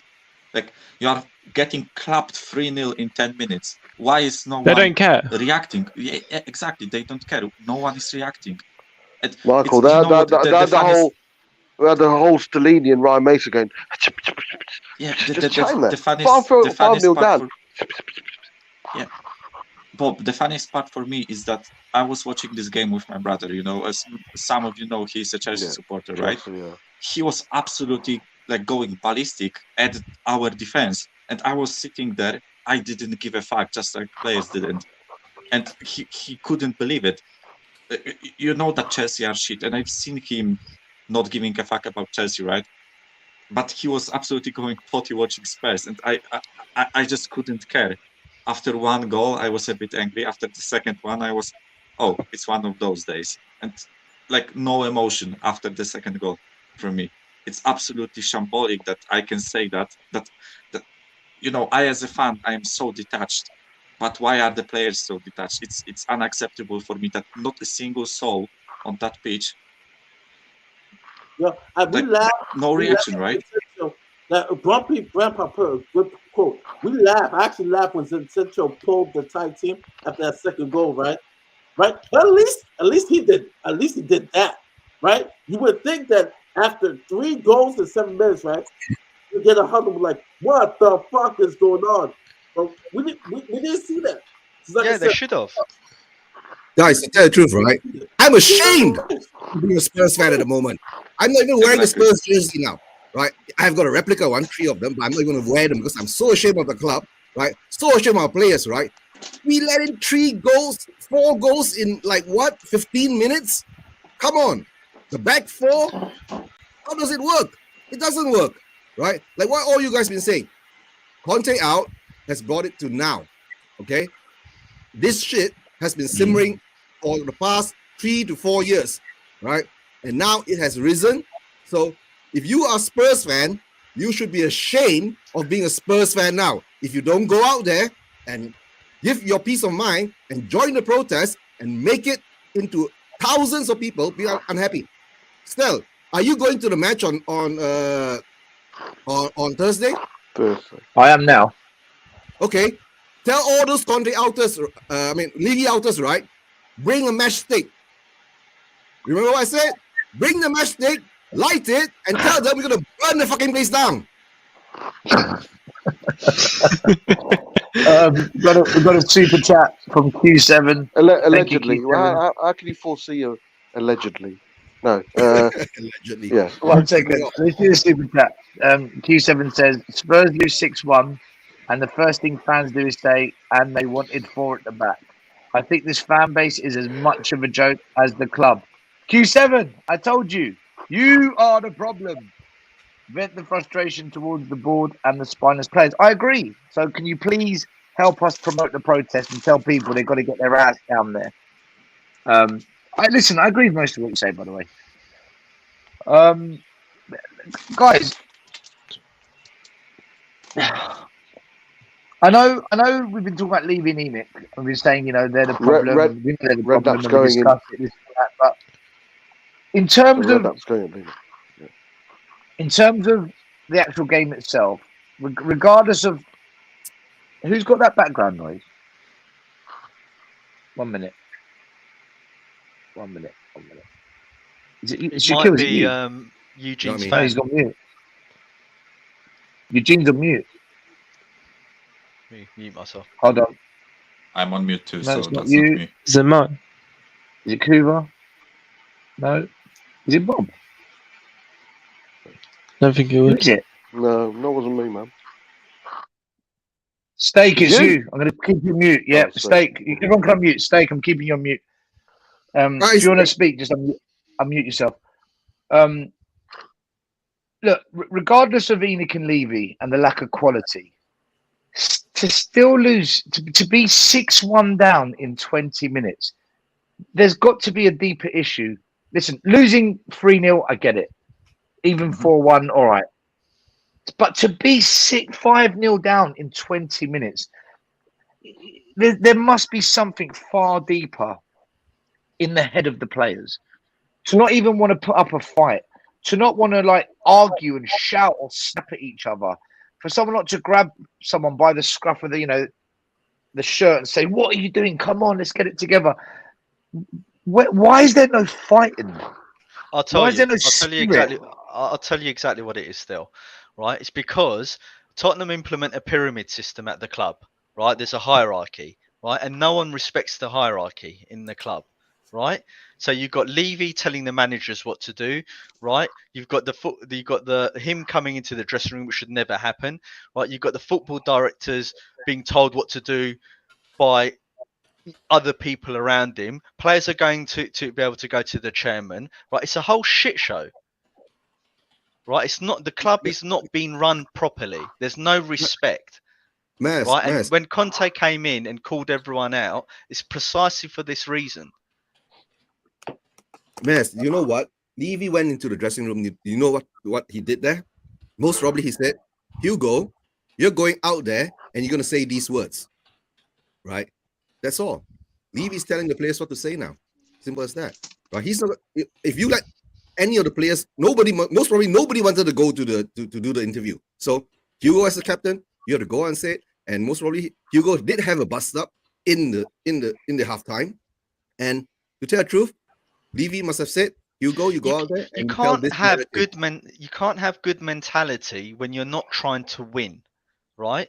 Saying we just want to get top 4 and not trying to win a trophy or not trying to win the league, you're going to have a bad mentality before you've even kicked the football. You have to go into every football game and every competition and try and win at all costs. So when you have a chairman who tells Jose Mourinho, "I want you to pick XYZ players 6 days before a cup final," that mentality will roll down to the players. They're not going to give a shit, or they're not going to be invested in giving a shit.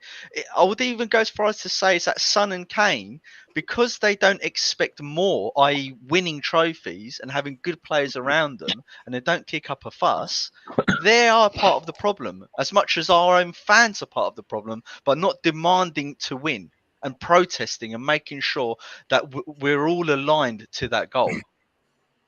We never have been, Mas. But the thing is, we have been. No, we have been aligned to it. It's just since ENIC have come in, right? All of that's gone out the window.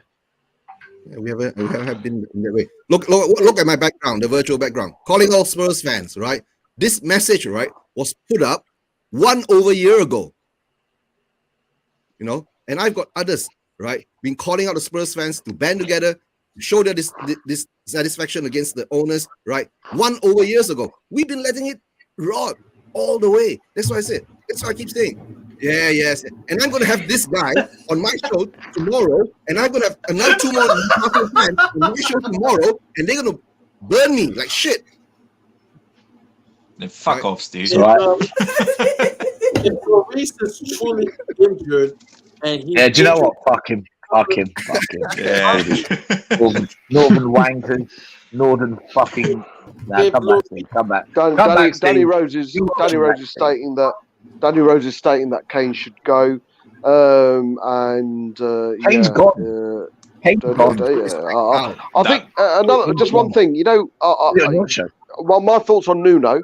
I'm one of the few people who keep on saying I don't think Nuno failed at Spurs. When you bring in a mediocre, middle of the table a manager who plays pragmatic football, down the middle, average, he did exactly what he was brought in, what his reputation brought. We lost 5, we won 5, straight down the middle, average. We're doing exactly what we're reflecting Stellini, a coach who's never been a manager. We're showing exactly on the pitch what a manager represents, and that's mediocre, non-management experience. Conte had that clout about him. Sorry. Conte had this clout about him. Conte could, there you go, here's my trophies, you do as I say.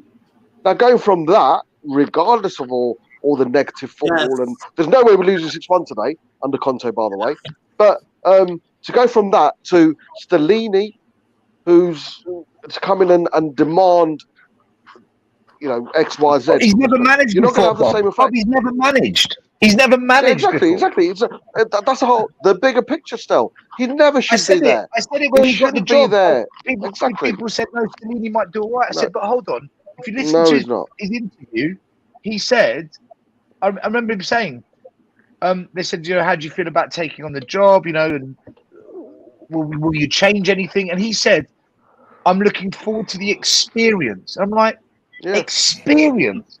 It's not a fucking go-kart. The go-karts haven't been built yet, right? They're coming. But the Skywalk experience.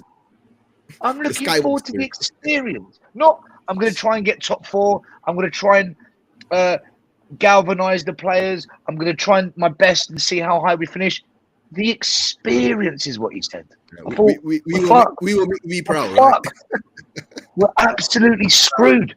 By the way, isn't it fitting that we're getting the go-kart track anyway? Because if any club deserves to have something where you spend lots of money to go round and round in circles for no apparent reason. Yeah, NASCAR's going to be there soon. NASCAR, NFL, NASCAR. Then you could. We need Jenga. That's who we need. I tell you what was fitting. At 5-0. My telephone, I get a UK government emergency alert. I literally, it's popped up on my phone at 5-0. I think the club listened to the bottom line, didn't they? I was going to say, if Hugo Lloris is supposedly injured, maybe to the end of the season, then that might have been his possible last game. Yeah. Player. Yes. His last game should have been 2 seasons ago, man. His last game should have been 2 seasons ago. Exactly.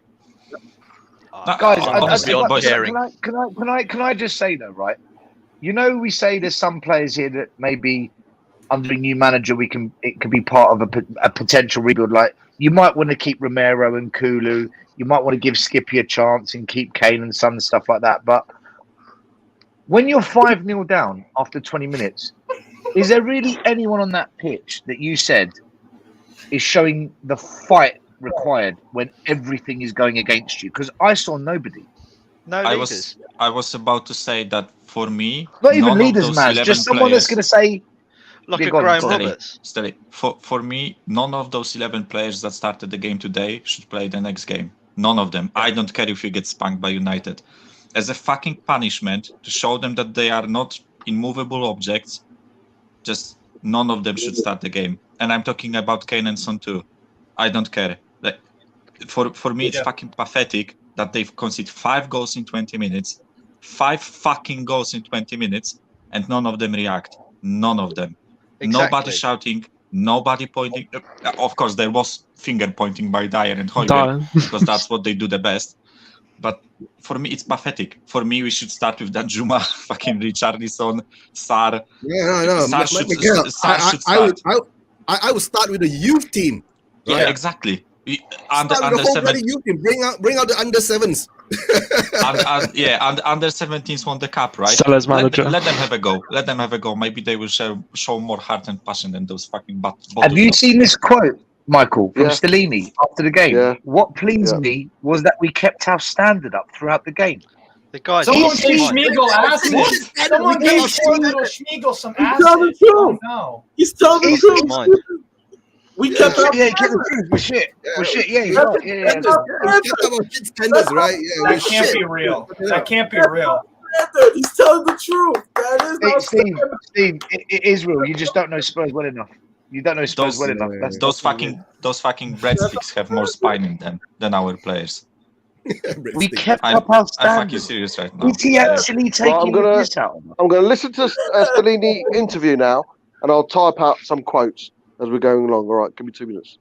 All right. Yeah, go for it. He's telling the truth. Our standard shit, right? We got shit Oh standards. my. We've been keeping it up. Schmiegel. Schmiegel. Yeah, I think, Stel, you said this, that Amazon must be kicking themselves, that this should have been the year that they did the all or nothing. Oh, they would have nailed it. Oh, they would have. If Amazon did their documentary this year. Guys, I got a question for you guys, right? Do you think Stellini will get a sack on Monday? He should. Every single person associated with your club, then. No, you get assistant. As a man. No, because that involves compensation, Eugene, and that's why they kept Stellini. Yeah. I think keeping Stellini was part of the compensation of Conte going. So It's the same thing, right? That's why Paratici resigned, right? So we did have to compensate. But Eugene, who in their right mind comes in for 5 games off the back of a 6-1 pumping? Go on then, Man United next game. Treat yourself. The only people that would come in. But Eugene, in all seriousness, I'd rather Harry Redknapp or Hoddle come in to guide us through to the end of the season. At least they know what winning is. Bro, Hoddle should be the next England manager. Absolutely. Daddy Rose says, all I've been thinking that half is, how am I unemployed? Danny Rose can fuck off, honestly. Like. Yeah, but Danny That's like Rose the is now 1940s naval captain. He's digging the knife because Levy stitched him up. So he's taking advantage. By the way, can we just quickly touch on that? What the hell was Danny Rose wearing today? What the fuck is that? Looks like he's about to go. He's hoping to get a call up for North Korea or something as well. Hoover. When I saw him in the interview before the match, I was getting like YMCA vibes. Yeah. That just looks like proper Netflix adaptation of Waffen SS. North Korean YMCA. Can't be I bet worse that's than a happier Eugene, place to be than anything with Spurs, though. I'd rather be at a North Korean YMCA than a freaking North Korean YMCA. I'm actually going to do a game. What did Levy say to the players in the dressing room? Because Sky is doubling down that Daniel Levy walked down the tunnel to the dressing room. I wonder what Daniel Levy had to say to the players. I know. Good job, boys. 6-1. I made a lot of money out of it. I reckon he went in at half time and said, "You fucking cretins, it's 5-0. Cooper's got 900 to 1 at 7-3. Fix up." Yeah. We can't let him. I don't know what I was thinking, to be honest. We were never going to score 3. Yeah, I was honestly thinking that maybe we should have just conceded 10 to make some history. Yeah. We are good Absolutely. at that, right? We are good at the first. We could have put the trophy right? in the trophy cabinet, couldn't we? Yeah. 10 now. I've got some Stellini quotes here, guys. Got some Stellini quotes. I'm going to post them in the chat as well. I'll read the first one to you. Stellini said, "We were not prepared. You don't We have say. a good squad. We have a good squad, but today no one showed they are good. It was my decision to change the formation today. It's my responsibility. I was wrong." No fucking shit, son. We were not prepared. Isn't that surely the bloody manager's responsibility entirely? Prepare the team for a game? Jesus Christ. No. If he thought they weren't prepared, then why did he change the formation? That's what I'm saying. Well, I'm okay for him to change that if he's sure about it. If he's not sure about it, don't wait until you're away to Newcastle to try it. Try it at home. Players, different manager. Kuva, he actually answers your question by saying, he then goes on to say, should I say, we had to play better and we did later. We changed formation to give more energy. Obviously, we didn't show this. We weren't prepared to play this profile of team. He's literally saying we weren't prepared to play Newcastle. I mean, what? Imagine what's going to happen on Thursday. This is sabotage. This is actually sabotage now. This is What sabotage. fucking idea was it to play Perisic left back and Porro right back? I don't care that he wanted more energy. I seriously don't care. Take off Kulusevski or Son and bring free in the midfield, but don't change the back five. It's fucking stupid. It's just like lack of knowledge, lack of fucking knowledge. Mike, if I was Conte, I'll bring him up and say, "Have you not learnt anything since you were my number 2 for all these years? What have I taught you?" I read you the quote from Conte from January saying exactly why we cannot play back four, and this is the reason why. We can't play it for 30 minutes when we are trying to, catch up one goal or whatever, right? We cannot play it from the beginning of the match because those players do not have the mental and physical capacity to perform in the back four. It's just that simple.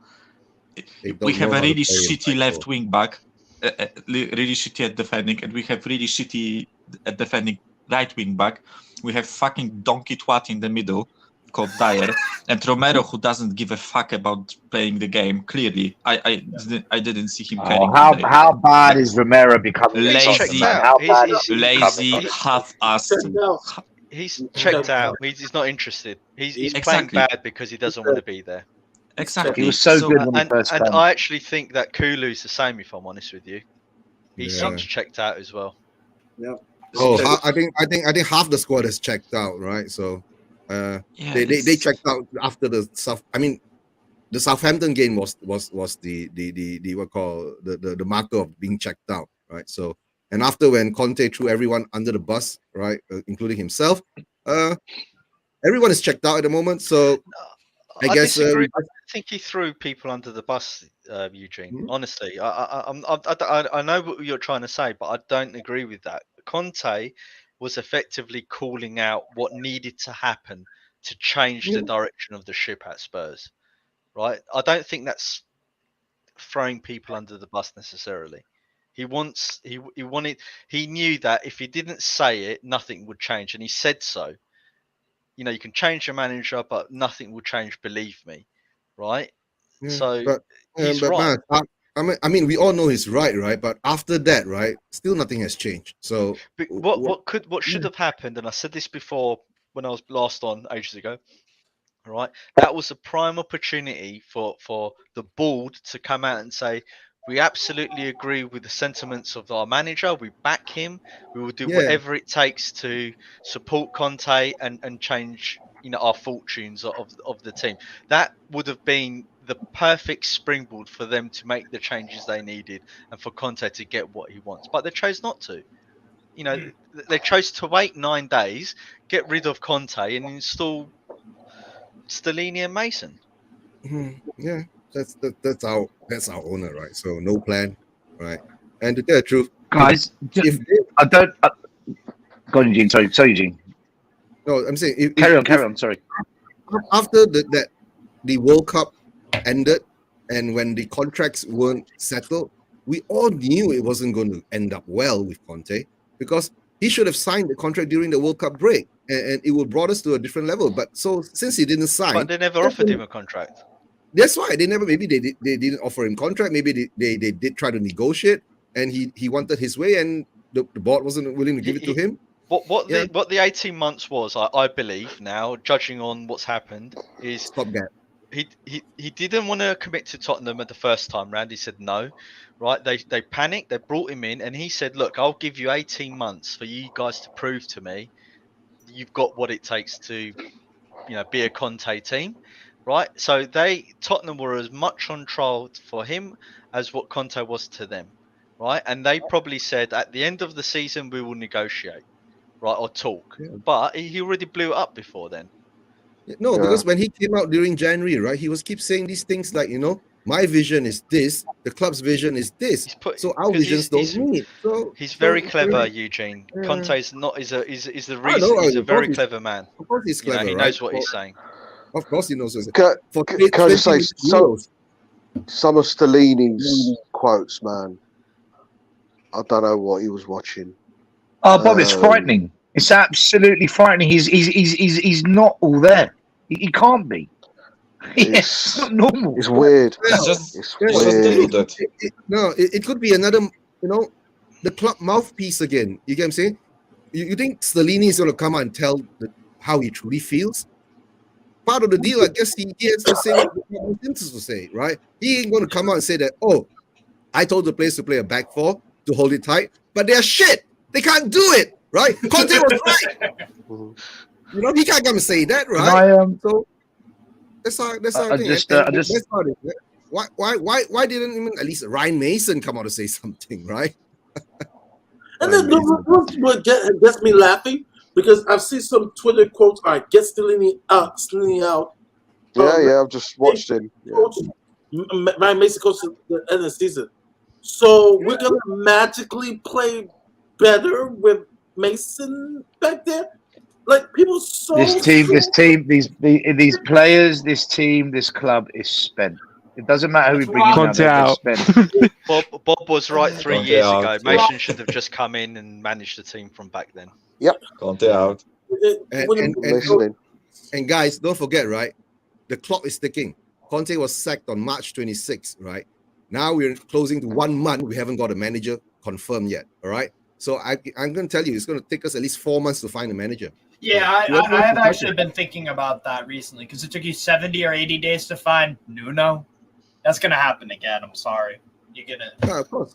I'm expecting it. Right? First, 100 days. 100 days. You watch. 100 days. Oh, 100 days of morning after Conte goes. 100 days it's going to take. 100 days before we get a next manager in. Mark my words. 100 days.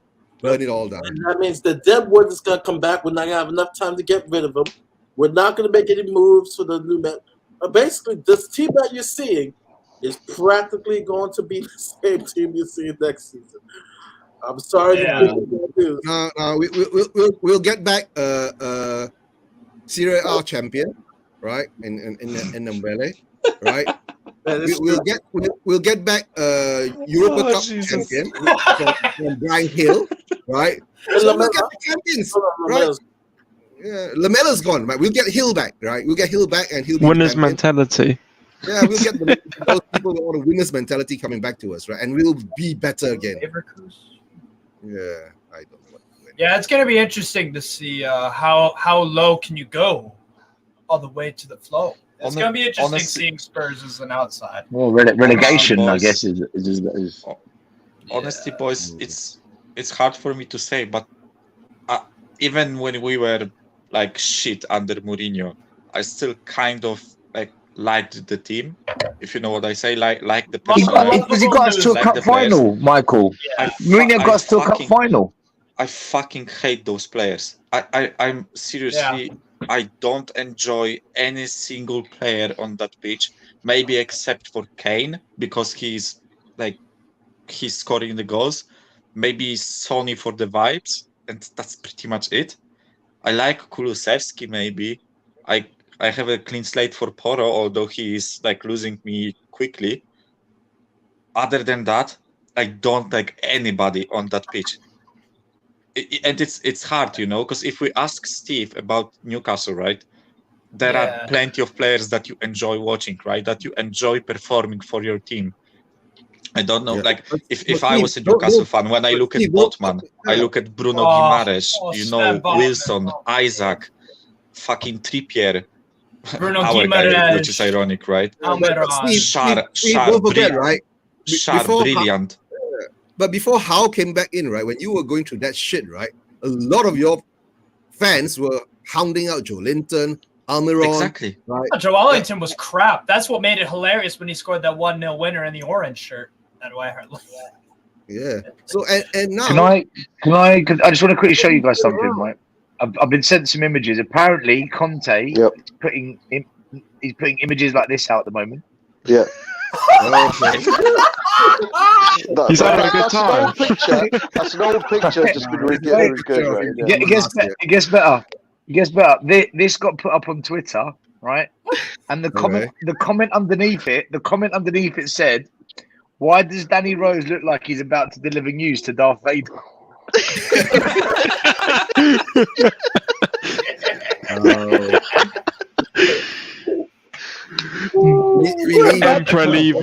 Emperor Levy. He's he just does look like one of those guys in the Death Star, doesn't he? Yeah, he's just said that the only director of football that he ever was fond of was Mitchell. He doesn't see the point of getting anyone else in, and they need to resolve the Kane solution and need to get back to the attacking identity. Bob, I'm going to be honest, mate. I agree with you. We should try and keep our best players. I don't really want Kane at another club. However, I don't give a damn if he goes.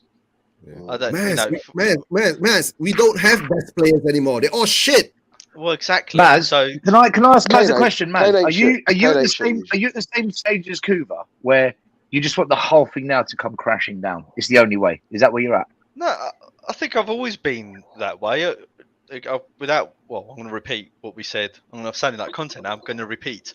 I wanted Conte to come in to expose the board and the players for what they were. Jose gave us almost like a preview of what Conte did for me. And he's achieved exactly that. However, what has surprised me since Conte's gone is how far we've fallen, or how much of a joke that we are. Yeah, how quickly we are.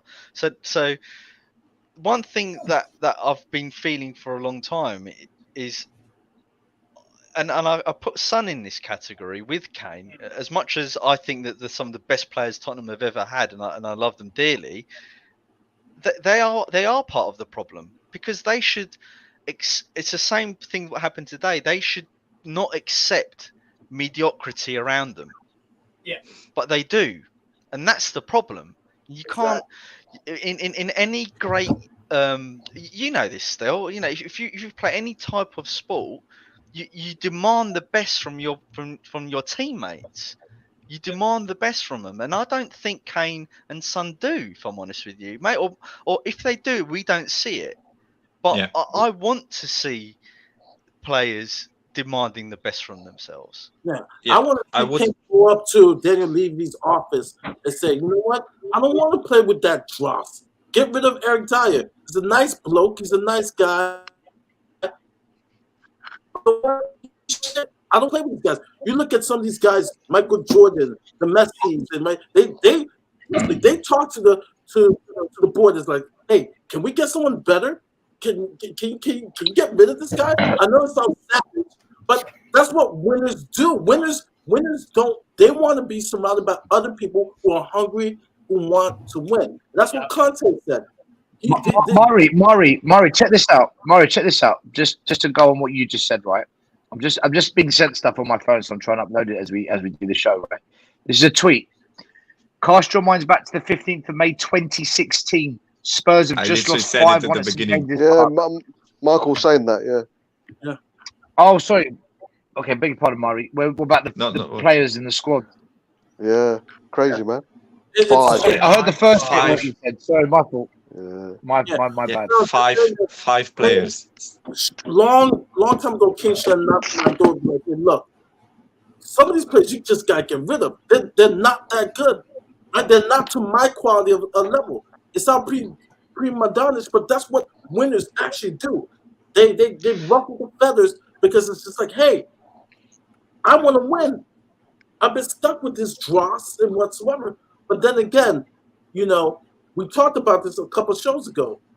Is Harry Kane that dog? Yes, he has that leadership off the field. You know, he has that Nah, quiet. he fucking doesn't. But he's not an alpha. Remember we talked about alpha and beta. What has that leadership led to? Yeah. He's world class, but he's a beta leader. He's not, like I said, he's not the pure. He's not the Roy King. He's not gonna grab somebody like, what the fuck you're doing? Let's wake up. That's not Kane's model. He's not a dog. You know, you don't have that dog in him. Just imagine you guys had 11 Joelingtons in your lineup. No, but the thing is that to tell the truth, right? Kane I would rather have your owners who are prepared to try and take the club somewhere special than to just have some good players, because the good players they'll end up sinking, and you're seeing it now with Son, Romero, Kulu. Unless you've got that culture set at the top, the good players end up becoming just like the owners, rotten. So I'd rather take your owners. I'd rather take your owners, Steve.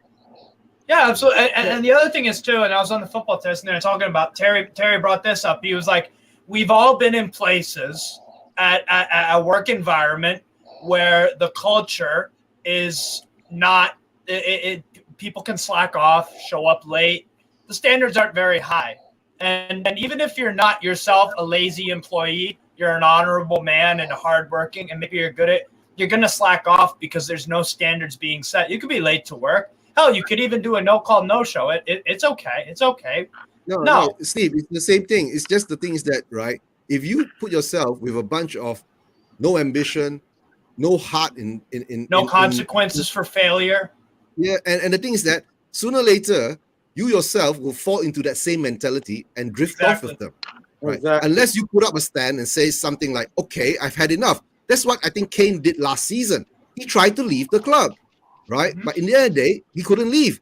Then don't forget, he down tools for the first 3 months under Nuno. He wasn't there, right? When you brought in Conte, he came back up again, right? And somehow or another, this season, he became lost again. Maybe there were inkling signs that Conte ain't going to continue, right? Conte ain't going to get back.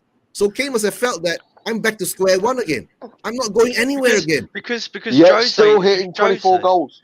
Yeah, still hitting 24. Yeah, it's still his quality.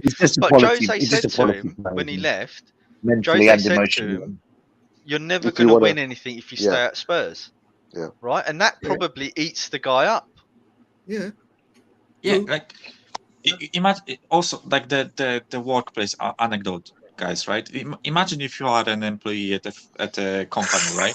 And you are the best employee of that company, and you put your absolute best every single day for 6 years, and equivalently of trophies. You don't get a promotion, you don't get a mention, you don't get, employee of the month or whatever, right? All you get is for your own like personal gain. You maybe get like some sort of a reward for being good, but the company doesn't like progress. Why would you want to be an employee of such a company, right? Where you can go to a like you can go to an opposing company, and there you can not only show that you are one of the best employees of that company, but that company also progresses. That company also, starts making more money, has successes, right? If you are Kane or Son in our company, which is called Tottenham, right? After certain amount of years, why would you, Mike, give a fuck? Mike, right? I've been blessed to work with some of the biggest companies in the world, right? Some of the biggest, right? And every year you get set a target, and that target goes higher and higher and higher. And the departments and the directors and the account directors, right? And the service operation managers and you name a role, everyone gets set targets. And if you fall below the target, you might get off once, you might get off twice, but a third time you're either sidelined and someone else comes in, right? But that target remains. At Spurs, you can't set a target of finishing fourth.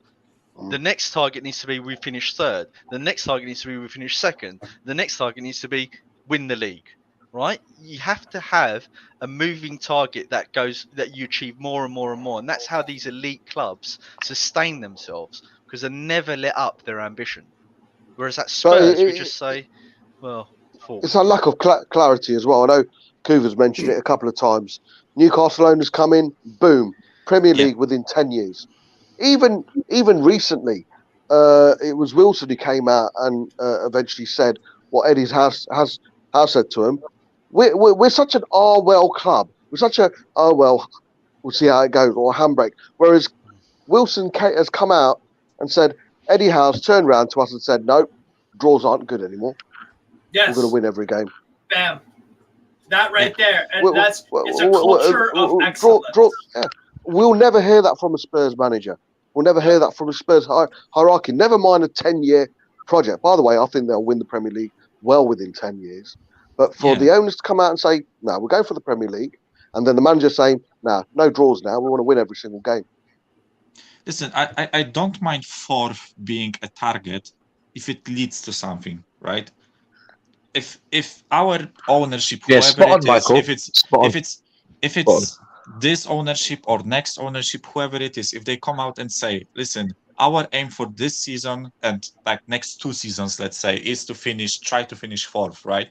But then when we do, we are going to invest and try to finish third. After finishing third, we are going to try to finish second. Precisely, Mark. After finishing second, we are going to try to win, I don't know, Europa League, FA and the Cup, problem the is, league, right? is finishing fourth, Mike, was Harry Redknapp's goal remit 13 years ago. And from that we should have built, right? Exactly, right. And I said when we had the chance to challenge for the title, not win it, but challenge, and he needed 2 players to do it, we didn't take that opportunity. And I knew from then that we're never gonna progress because the ownership don't want to progress. They had a choice. That was the first juncture for me with this ownership, right? You buy your 2 players that the manager wants, and you can try and win the ultimate prize, right? And they chose not to. And for me, that tells that speaks volumes. Yeah, Stel, are you there, Stel? No, Stel's answering a phone call. I'm just moving location. Yeah. Yeah. Bit of Annika Rice going on there. Bit of Annika Rice. I want to address this. Which one? She's a nice, lovely lady. I love her on streams. Americana. Her 1209. Her 1209. Americanka. Her 1209 comment. I think what you're not understanding, is we're not saying Harry Kane's not a world-class player and he doesn't score goals. Matter of fact, if he was scoring goals, it actually covers him for a lot of things. What we're saying that he has been here. He's been here from the Zagreb game to the Newcastle game. He's been here.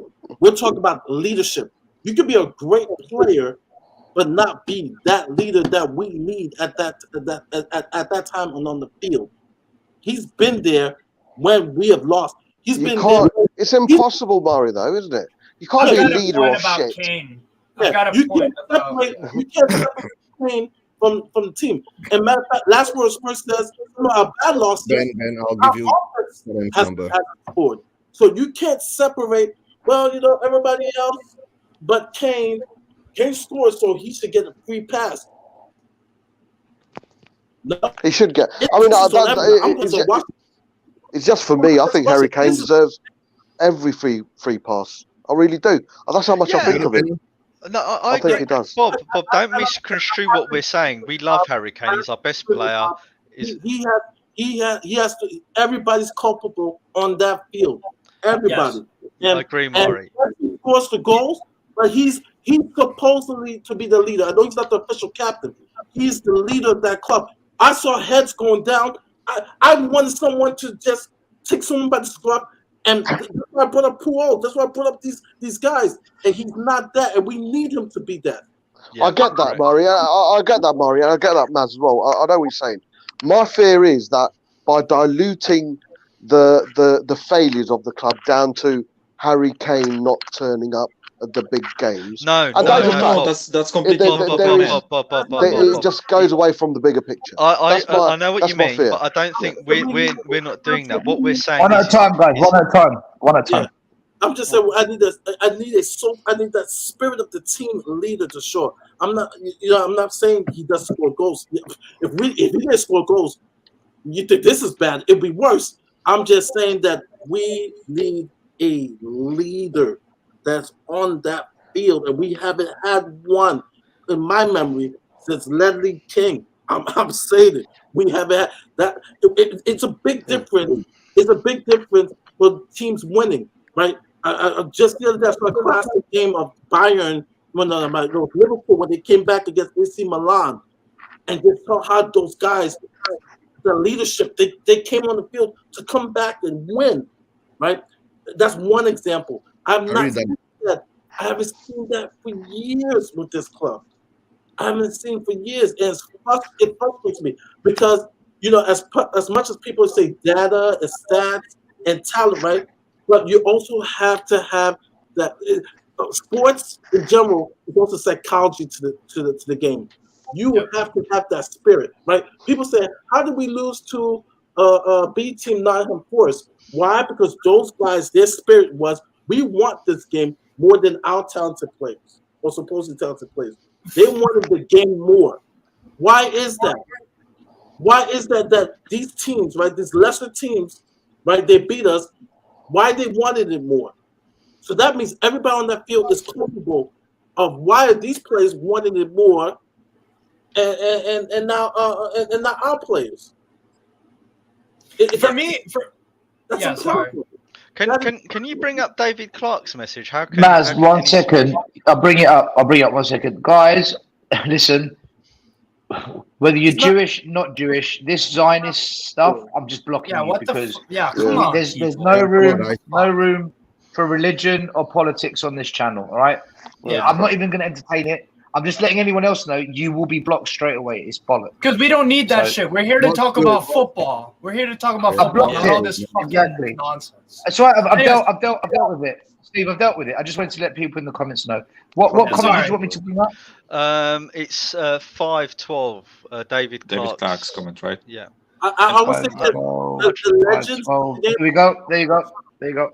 And now I'll show the legends of the game, the legends of sports. Trust me, it is their responsibility to wrangle those bunch of losers.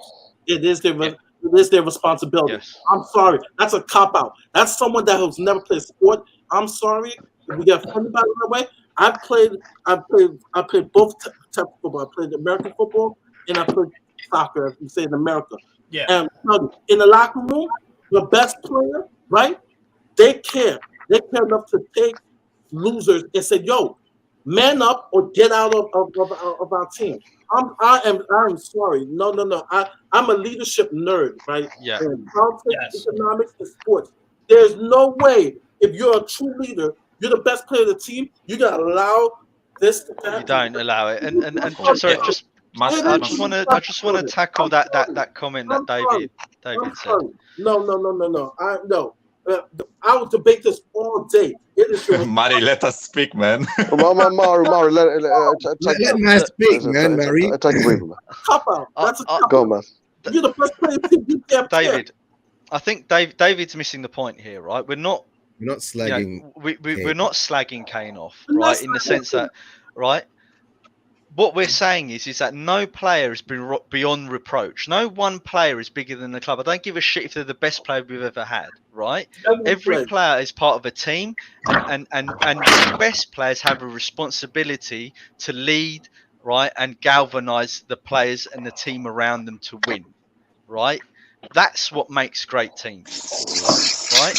You would not get a Zidane or a Puyol or a Ronaldo in his heyday or allowing this shit to happen. Yeah. Right. So from that Maz, what about the quality of the players around him, man?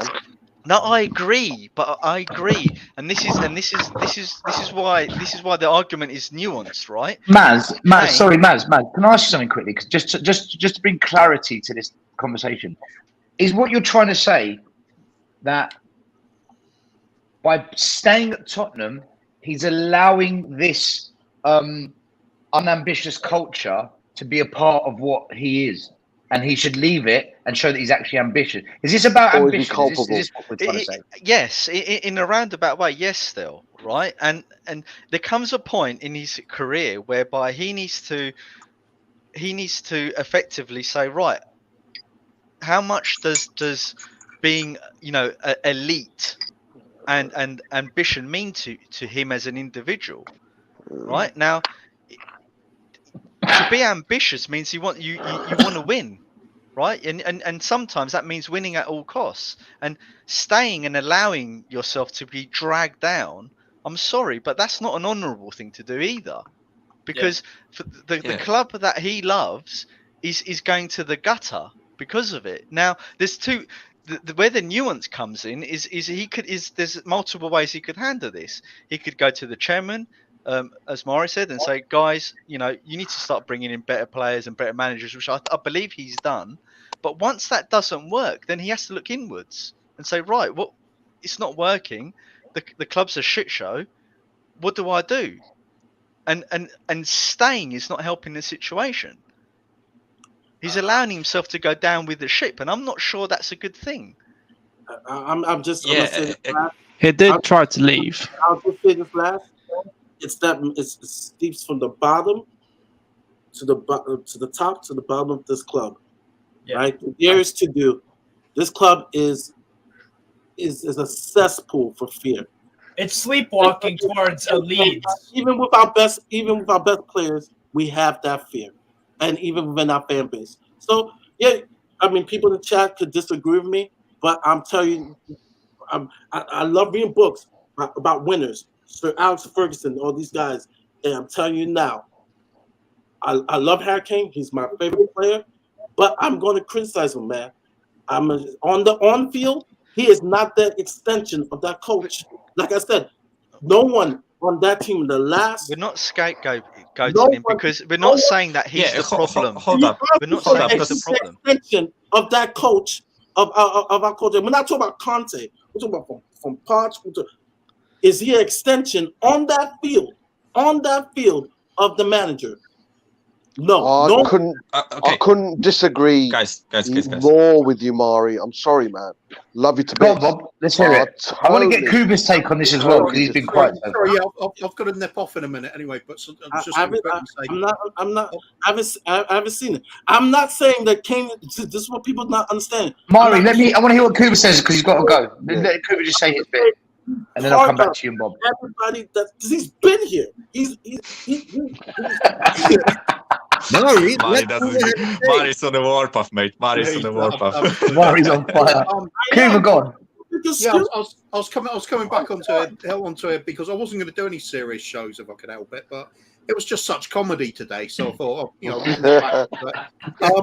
yeah. Anyway, I think for me the bigger picture right at the moment, one thing needs to, if you like, not happen from now to the end of the season and in the summer. And that is, if we see Eric Dyer sign a new contract before a full-time manager comes in, then we can forget anything about a new manager, because it will be absolutely 100% conclusive who is pulling the strings when it comes to signing players. Forget it. It doesn't matter who we bring in at that point. We've already seen it with Jed Spence. Conte saying it himself, and I thought, why are people not taking notice of that? The manager's literally said it's not his signing. We can get rid of all this facade about, the manager wanted this player. It's a Pochettino signing. It's a Conte signing. It's a Mourinho signing. Bullshit. The club signings, they might occasionally get somebody they want. I think until that changes, we are screwed. We are seeing terrible signings again and again and again. Always the same man. Anyway, before I got just saying that now, and I'm off because I'm going to go and watch Terminator 2 and have another portion of lasagna, because it's better than talking about this bullshit club. Anyway, enjoy a movie, Kuba. Right, big up, Kuba. Thanks for jumping up. Big up. Could I say one thing? Steak. Could I say just something real quick? Steve, I'll come to you. Steve, I'll come to you. Right, I'm just going to. Sorry. Kuba, I'm just going to bring in Elias, and then what I'm going to do, guys, just to let everyone know, welcome, Elias. I'm going to go 15 more minutes, and then I've got to end the stream because I've got to go meet someone, and I've been going live for 3.5 hours already. So 15 more minutes. So get your words in, whatever you want to say. Come on, Steve, I'll come to you, then we'll go to Michael and probably Mari again. I've been censored. I've been censored. You're not censored. You're not censored. Come on, Steve, what do you want to say, bro? People are so sensitive. Like I said, everybody knows how much I love them. But I'll question my pastor. I'll question my politicians. I'll question anybody. I'm not gonna put anybody above the club. That's the problem with our fan base of our club. So I'm gonna censor myself because people are so sensitive that I question Harry Kane. So I'm just, I'm not gonna say anything anymore. I won't say anything anymore. I'm done. Mari's done. Steve, Go on, what do you Steve. got? Here's why Harry Kane needs to leave Tottenham. Because he has bailed you out time and time and time and time and time and time again. And the players know that. The players hide behind Harry Kane's goals. The players cower. They don't want to step up. No one else on that pitch, aside from Son in the past few years, everyone hides and cowers. Oh, Harry, come save us. That's all it is. He has to literally cover for all the shit that you guys throw out there. All of it. He is the human shield of your club in terms of all the I guarantee you the players in their heads think about this. Hey, I know I don't want to take responsibility. It's Harry Kane. And the buck stops with Harry Kane with those players and managers. Every single one of them. I guarantee it. In their head, they have had that thought. And the fact is, no team can be a one-man show. No team. I don't care about the sport unless it's a solo sport like boxing or tennis or whatever. And even then, you have to have trainers, coaches, and people in and around you to be successful. Harry Kane has bailed your club out. I mean, the stat speaks for itself this year. You guys would be around the bottom 3 without Harry Kane's goals. Bottom 3. He has dragged your club into floating above relevancy this year and in certain other years. He's done very, very well in terms of goal scoring and has done his job, except winning the trophy. But the thing is, everyone, I guarantee it, the players hide behind Kane and they expect him to do something because they don't rate themselves. Can I Steve, can I just say I'm just going through all the comments to see some of you agreeing with Mari, some of you disagreeing, some of you liking it, some of you disliking it. Mari, just say one thing, right? I think the Cowboys. People in the comments saying that Kane did try to leave and that Levy had him in a headlock or whatever, or Harry Kane not once, and correct me if I'm wrong, guys, did he ever hand in a transfer request? Because No, that's he an didn't. official. Right. For me, that's the only official attempt by a player to want to leave. Officially. So this gentleman's handshake or Harry Kane not coming back to training early. Listen, this is gossip, speculation, and why did he come late or were there other if you hand in a transfer request, that is you officially saying, I want out, and I'm publicly making that official. So Harry Kane never tried to leave, in my view, because maybe he felt bad by putting in a transfer request, but that's the only way that you try and leave if you really mean it. Yeah. I mean, what do you guys think about that? Yeah, so the reason why I wanted to speak is because I think like my comments and followed by Mari somewhat like ruffled the feathers, and I think I need people to understand that the pretty English boy isn't without a blame. And I said at the beginning when I came on that none of those 11 players that started the game should start the next game because they all should be fucking embarrassed, right? That's the first point. And the reason why I talked about Kane, because this team is so shit and he's the only like fucking dying light that can maybe save us, right? Yeah. And to follow what Steve said, he and Son in previous years have been bailing us the fuck out for a couple of years already, right? And the only reason why I mentioned his surname is because if I expect at least someone to hold a standard, it is in my eyes supposed to be him, right? Because he is the star of this team. And I kind of wanted to excuse him a bit, even though I expect him to hold the standard. I kind of wanted to excuse him because if you keep on putting your all life energy, passion into the team, into your work, right? And you kept getting smacked in the fucking head again and again and again, then I'm honestly not surprised that he doesn't have the fire and passion in him to react the way I want him to do, right? But I'm not scapegoating Kane. There are far many more players in this team who deserve way more blame than Kane. He's the least of our worries, as many of you said, right? But the fact is that even he now doesn't have the fire in his belly, as Conte said, to do something about it, right? I would have much more respect towards him if he fucking slapped Højbjerg in the head or Dyer in the head, right? Because he was so pissed off that even though he's putting his all into this game, we are losing 6-1 at Toonland, right? Let's be honest about it. And I can guarantee you, if it was 16-17 season under Poch, where we were brilliant, right, that season, we lost the title to Chelsea, but we were brilliant that season, right? I guarantee you, if a similar game happened back then, more players would react. Somebody would have reacted from that 16-17 Poch team, right? Right now, we don't have a single personality in this team that shows any fucking leadership. And honestly, I can slag off Dyer or Højbjerg or whoever else, right? But if they actually properly reacted to whatever happened on this speech, I would have had some respect towards them. Because no, Michael, you're right. Point, I remember we went to Stamford Bridge. Do you remember the Battle of the Bridge? Exactly, right. Whether it was good or bad, what happened? We showed a reaction. Yeah. No, we fought, right? Musa fucking punched something, right? Yeah. Musa Dembele punched someone and thankfully didn't get noticed, right? But we somehow or another we've lost the fight in us. Along of these past 3 years, right? The managers going in and out, we've just lost the fight. And the worst part is that it's our owners to allow us to lose the fight. The players see it.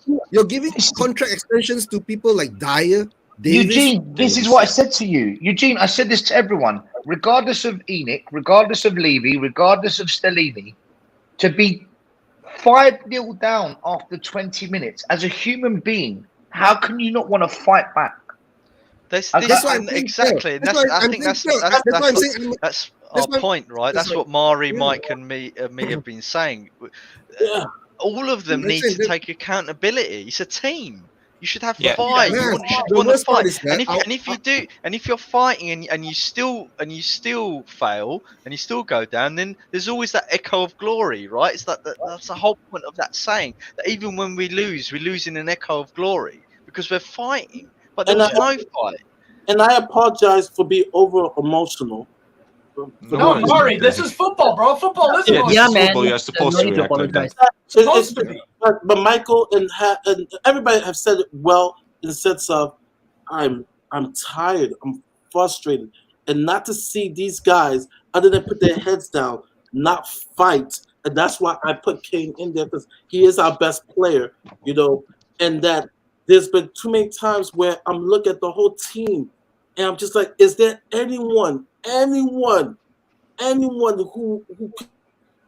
could just say, fuck this shit, you're embarrassing the bad, and so it's like, so for me, I'm frustrated, I'm dejected, I'm just I've gone through that, Murray, so that's why I've been a Spurs fan for 40 over years, right? That's why I've come to the conclusion that I'm going to be zen about all this shit because we keep seeing it over and over again. The worst part is that somehow or another, we've kept a bunch of players with no fight. They've lost that heart to fight for the badge, for the club. There's no more, that fire. That's what Conte said, right? They don't fight for each other. They don't fight for the badge. They don't fight for the fans. They just go out there, get smacked, right? Within half an hour, 5 goes down, and everything just goes downhill. You see? So that's the problem that we have at our club now. And it's not only on one player, it's on the whole squad.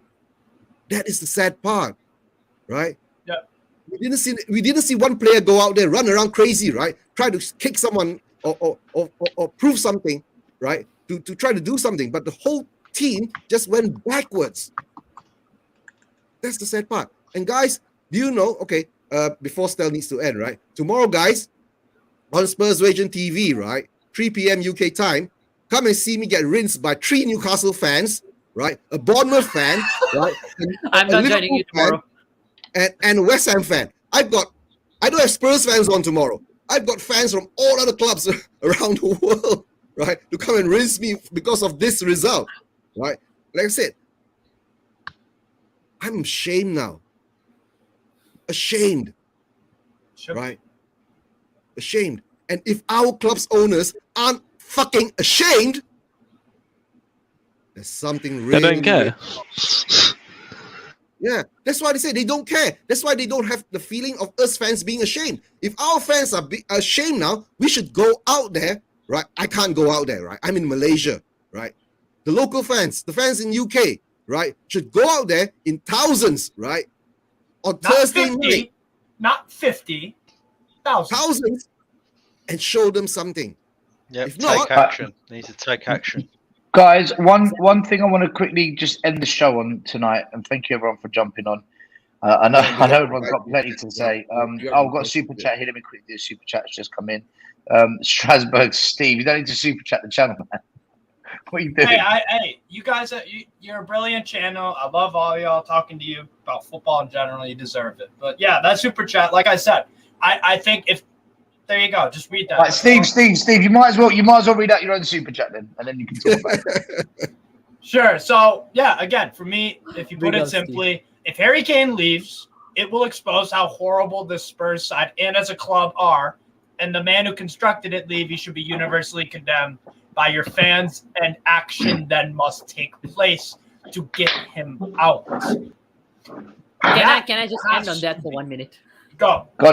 Yeah, I exactly wanted to say the exact same thing. And I think a lot of us have been asking this question, that what would break this fan base at this point? And in my opinion, like what just Steve said, if Harry Kane and Son were to leave this summer, or like even let's say the upcoming winter, that would be the breaking point for this fan base, at least to a certain extent. So? Because it would expose at least like what we say, that how bad we are without them. Because currently they have been carrying us on a great level. But right now, as long as they are there, they will somehow cover for us and all that. And they would do something, because these players are outstanding. Like if they can perform with this kind of shit players, they can do it very well. In my opinion, once they leave, this club is in a big problem. And then Daniel Levy would be hurt. Like when Son goes, definitely he would be hurt. Like he would lose a major portion of the Korean fan base. They would leave. Yeah. They would not give into the channel. And then that would put a big pressure on Daniel Levy. What a great point, Elias. You're right. The tourism part of Elias, the thing with, right, Kane and Son are going to leave sooner or later. They're going to be here for forever. Exactly. Right? So what's the deal for us? Are we going to be like this? And when Kane and Son leaves, we become worse? And big up to Guguma, right? Guguma is putting all the channels, right, in the chat. Thanks, right? Guys, if you can, right, give us a subscribe and give us a like, right, and watch some of our shows, right? I think there are about 200 of you guys in the chat at the moment. Right, Starbucks 3, we got Elias on Step Up Spurs, and of course Persuasion TV, and of course Mari. I'm not sure, Mari, your channel is still existing, or our last show, which is going to be a fun show. I guarantee people. Look at that Guys, comment. I want to end the stream. I want to end the stream with something else, right? Because we do sometimes get way too into Levy out, Enoch out, this and that. That's what we are. But there is football as well in this dog shit season. Where do you realistically, Steve, for you it'll be Newcastle, for the rest of us it'll be Tottenham. Where do you realistically see us finishing this season? 8th. 6th. That's the current league table. Brighton have got 2 games in hand on us. 3. Sorry, they've got 3 games in hand on us. Oh my God, 3. Liverpool 8. have got 1 game in hand on us. We still have to go away to Villa, away to Liverpool, and we've got Man United on Thursday. Loss. I can't see us winning another game this season. Well, who else have we got? We've got Crystal Palace at home. Crystal we've Palace. got Leeds United away. And Brentford. I Crystal Palace are playing better under Hodgson, aren't they? I just can't see us picking up any points. If Leeds don't not fix even up, Leeds maybe United that. away. The balance games are all right. The balance games are like this now. Tottenham at home against MU. We are playing at Anfield against, Liverpool. Right? That's a loss. Home against Crystal Palace. Away against Villa. Home against That's a loss. Brentford. Away against Leeds. How many points do you think you will get from there? 3. I think 0. All right. I'll tell you what, Mari, we'll start from you. We'll go down. Just tell us where you think Spurs finish this season. And Steve, you can tell us where Newcastle are finishing. All right, go on, Mari. And tell us where I would Tottenham say finished. 8 because I honestly don't know where our next victory is going to come up from. So I'm going to say 8th. 8. All right, Michael. I also think 8th, just because Brentford has too many points to catch up to us, or Fulham, or whoever is in 9th. I think we are losing to Villa, we are losing to United, we are losing to Liverpool. We'll probably win against Palace just because it's a game at home. And if Leeds don't fix up, then we'll probably win against them. And Crystal Palace, not Crystal Palace, sorry. Who's the last game? Brentford? I didn't mention.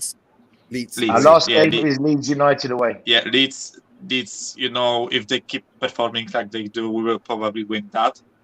So it's like, 7 points at best, or 6.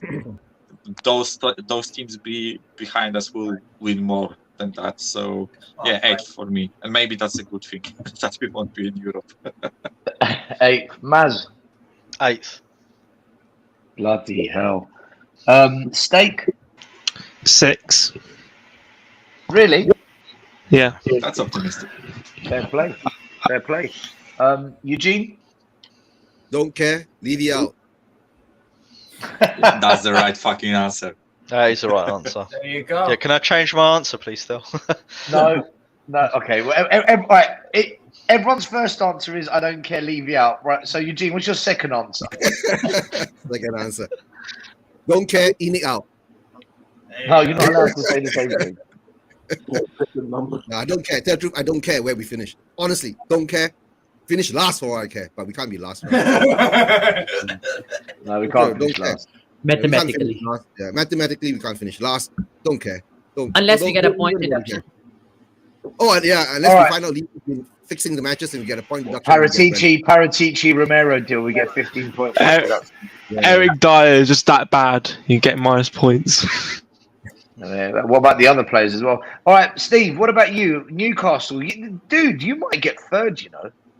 Are you kidding me? Who the hell is going to overtake us third? Easy peasy. No, Wow, Man United are not better than us. Confident. Man United they're not better than us. Hell no. They have not shown the consistency. Their mentality is honestly shit. Just like Spurs, but not on the same level. Villa will get top 4, by the way. Spurs, 8th. I tell you what, this FA Cup semi-final, Brighton have played better than United, you know? Still 0-0, but Brighton have played better. United, nothing has actually changed at Manchester United. They won a Carabao Cup. Ten Hag is a brilliant manager, but as long as they have those owners, they're shambles. So They can have I'll still win the league.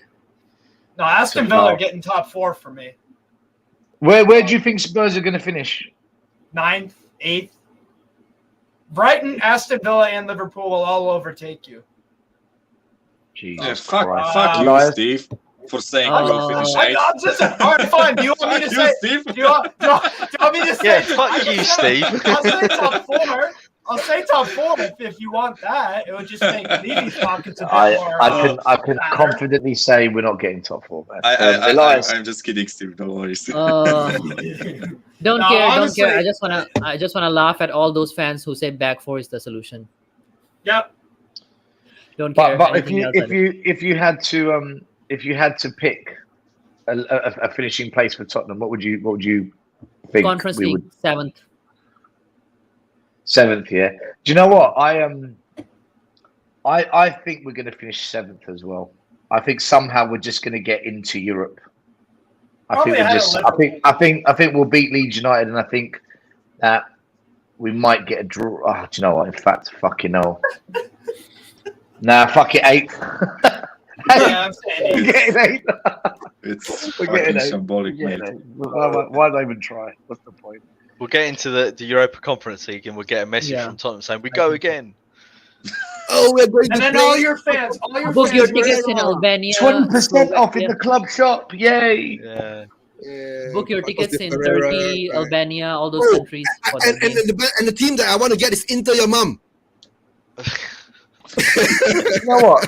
I always like it when Spurs give us like 15% off when there's already a 70% markup on what they've paid for it.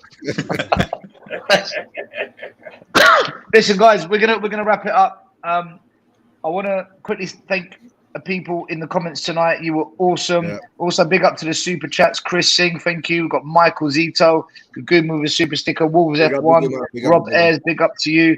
We've got Kuva, who put in a few super chats. Big up to Kuva, who was on the show tonight as well. Anthony THFC, big up. Dietrich Kane, Q7, and finally Strasbourg Steve. Big up to all of you guys for the super chats. Big up to everyone in the comments who, kept commenting for the whole time and engaged with the debates and the chats. And I'll just end it by going around and everyone can have their final say and plug their channels. Mari, over to you, brother. Last show on Wednesday. I'm not going anywhere. I'll be joining the Tottenham Away family. But on Wednesday, it should be fun. Some of the topics I have. If you want a good 2-hour, 3-hour laugh, it's going to be really, really good. There's going to be some people you have seen a while on Wednesday. Be a good send-off. And like I said, I'm transitioning to Tottenham Away. Be easier for me to run a channel. It's a lot. And so see me on Wednesday and just check it out. Don't Guguma put the link. And so you also see a more milder, because like I said, I just went off my rant today.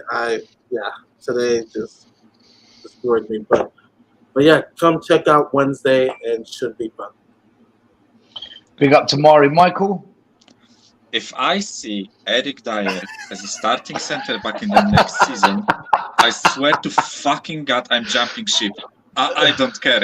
I'm not going to sit on this fucking Titanic. I swear, guys.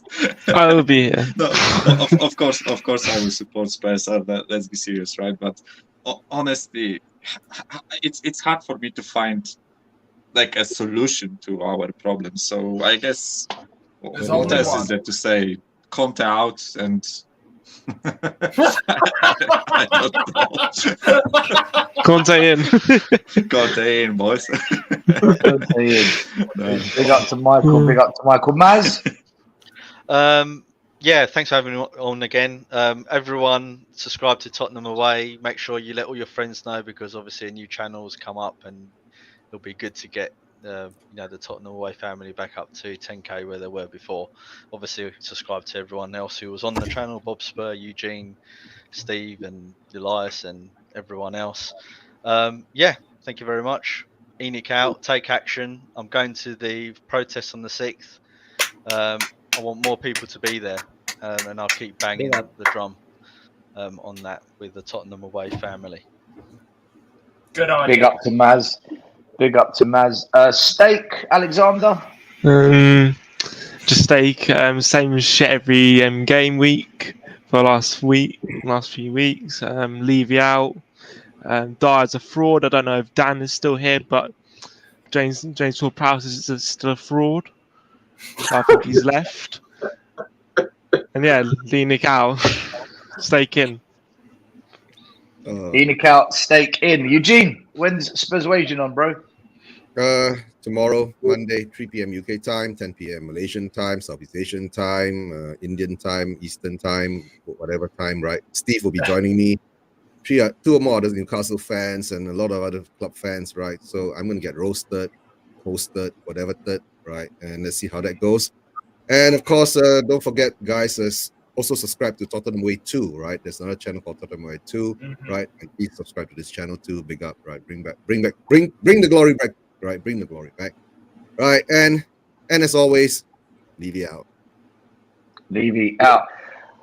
The man of the moment, Mr. Newcastle, buzzing, excited, optimistic. Oh, I remember those days about 200 years ago. Steve, when are you next on, man? I might do a watch along later today for Juventus Napoli, if I'm up for it. I don't like either one of them, but it is what it is. But I just like football, man. I don't know what I'm doing next. I will be on Eugene show obviously tomorrow to, get the rubbing alcohol on that wound of Spurs, and I'm gonna pour some hot sauce on it, and just enjoy the moment, I guess. For me. Overall, to summarize this, when I've heard from loads and loads of different fans from around the UK. In the 90s, Newcastle, everyone had a soft spot for them. Those days are back. Those days are back in full effect because we're playing some marvelous football. The stuff on and off the pitch is a complete dichotomy, a complete 180 on whatever, that Ashley, nightmare was. And Newcastle United are back and better than ever. It's a good time, and hopefully your fans will realize that Levy's never going to be the guy.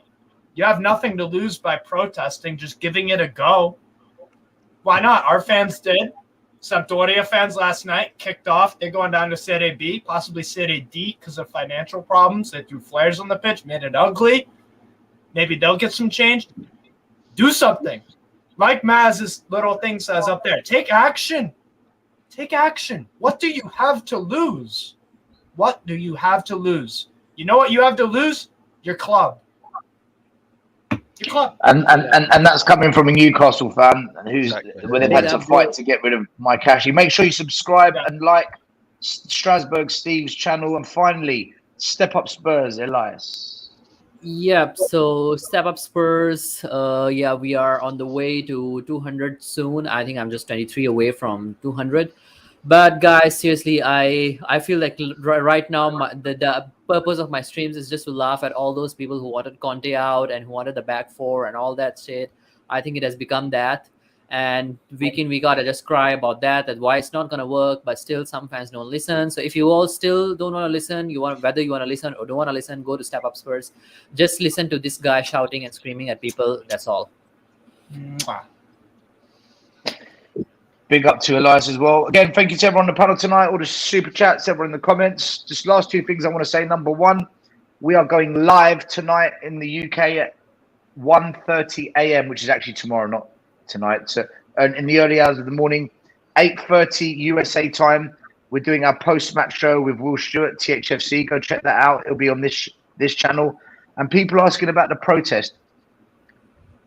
Either email me, hello@tottenhamaway.com, or just keep an eye on the channel. I'm going to be putting stuff out in the community section and on videos during the week because we need to plan it now because there wasn't going to be one. But the protest group said if we lose badly today, they have to protest. So we're going to do it. So just keep an eye on the channel and I'll let you know. That's on Thursday, right? Thursday, before the Man United game. Yep. Yeah, that's the Thursday one, not the one on the Crystal Palace game. This is the Thursday one. No, we're going Thursday. We're going Thursday. Normally, we don't do midweek games because people are rushing after work. But we said, listen, if this goes bad today, we have to do it. So we will. Yeah. So, and that is it, guys. So listen, guys, everyone, once again, thank you for watching. Big yourselves up. I'm not going to say come on you Spurs because I'm fed up of it. I'm just going to say have a nice Sunday and Monday. Levy out. Levy out, Stel. Levy out. Levy out. Levy out. Levy out. Levy out. Big up, Murray. That's how many pounds they scored. No, did that. Yeah. Yes, to this thing. To be fair, I couldn't give a. I'm missing Dan so much now. I'm missing Dan so much right now. Yeah. Oh, damn. What a That was a Leicester game. I think we're still live, are we? Yeah. Has the outro not started? Yeah, you're still live, Stel. The first game we look for, Robbie. Tottenham away. When we got Tottenham away.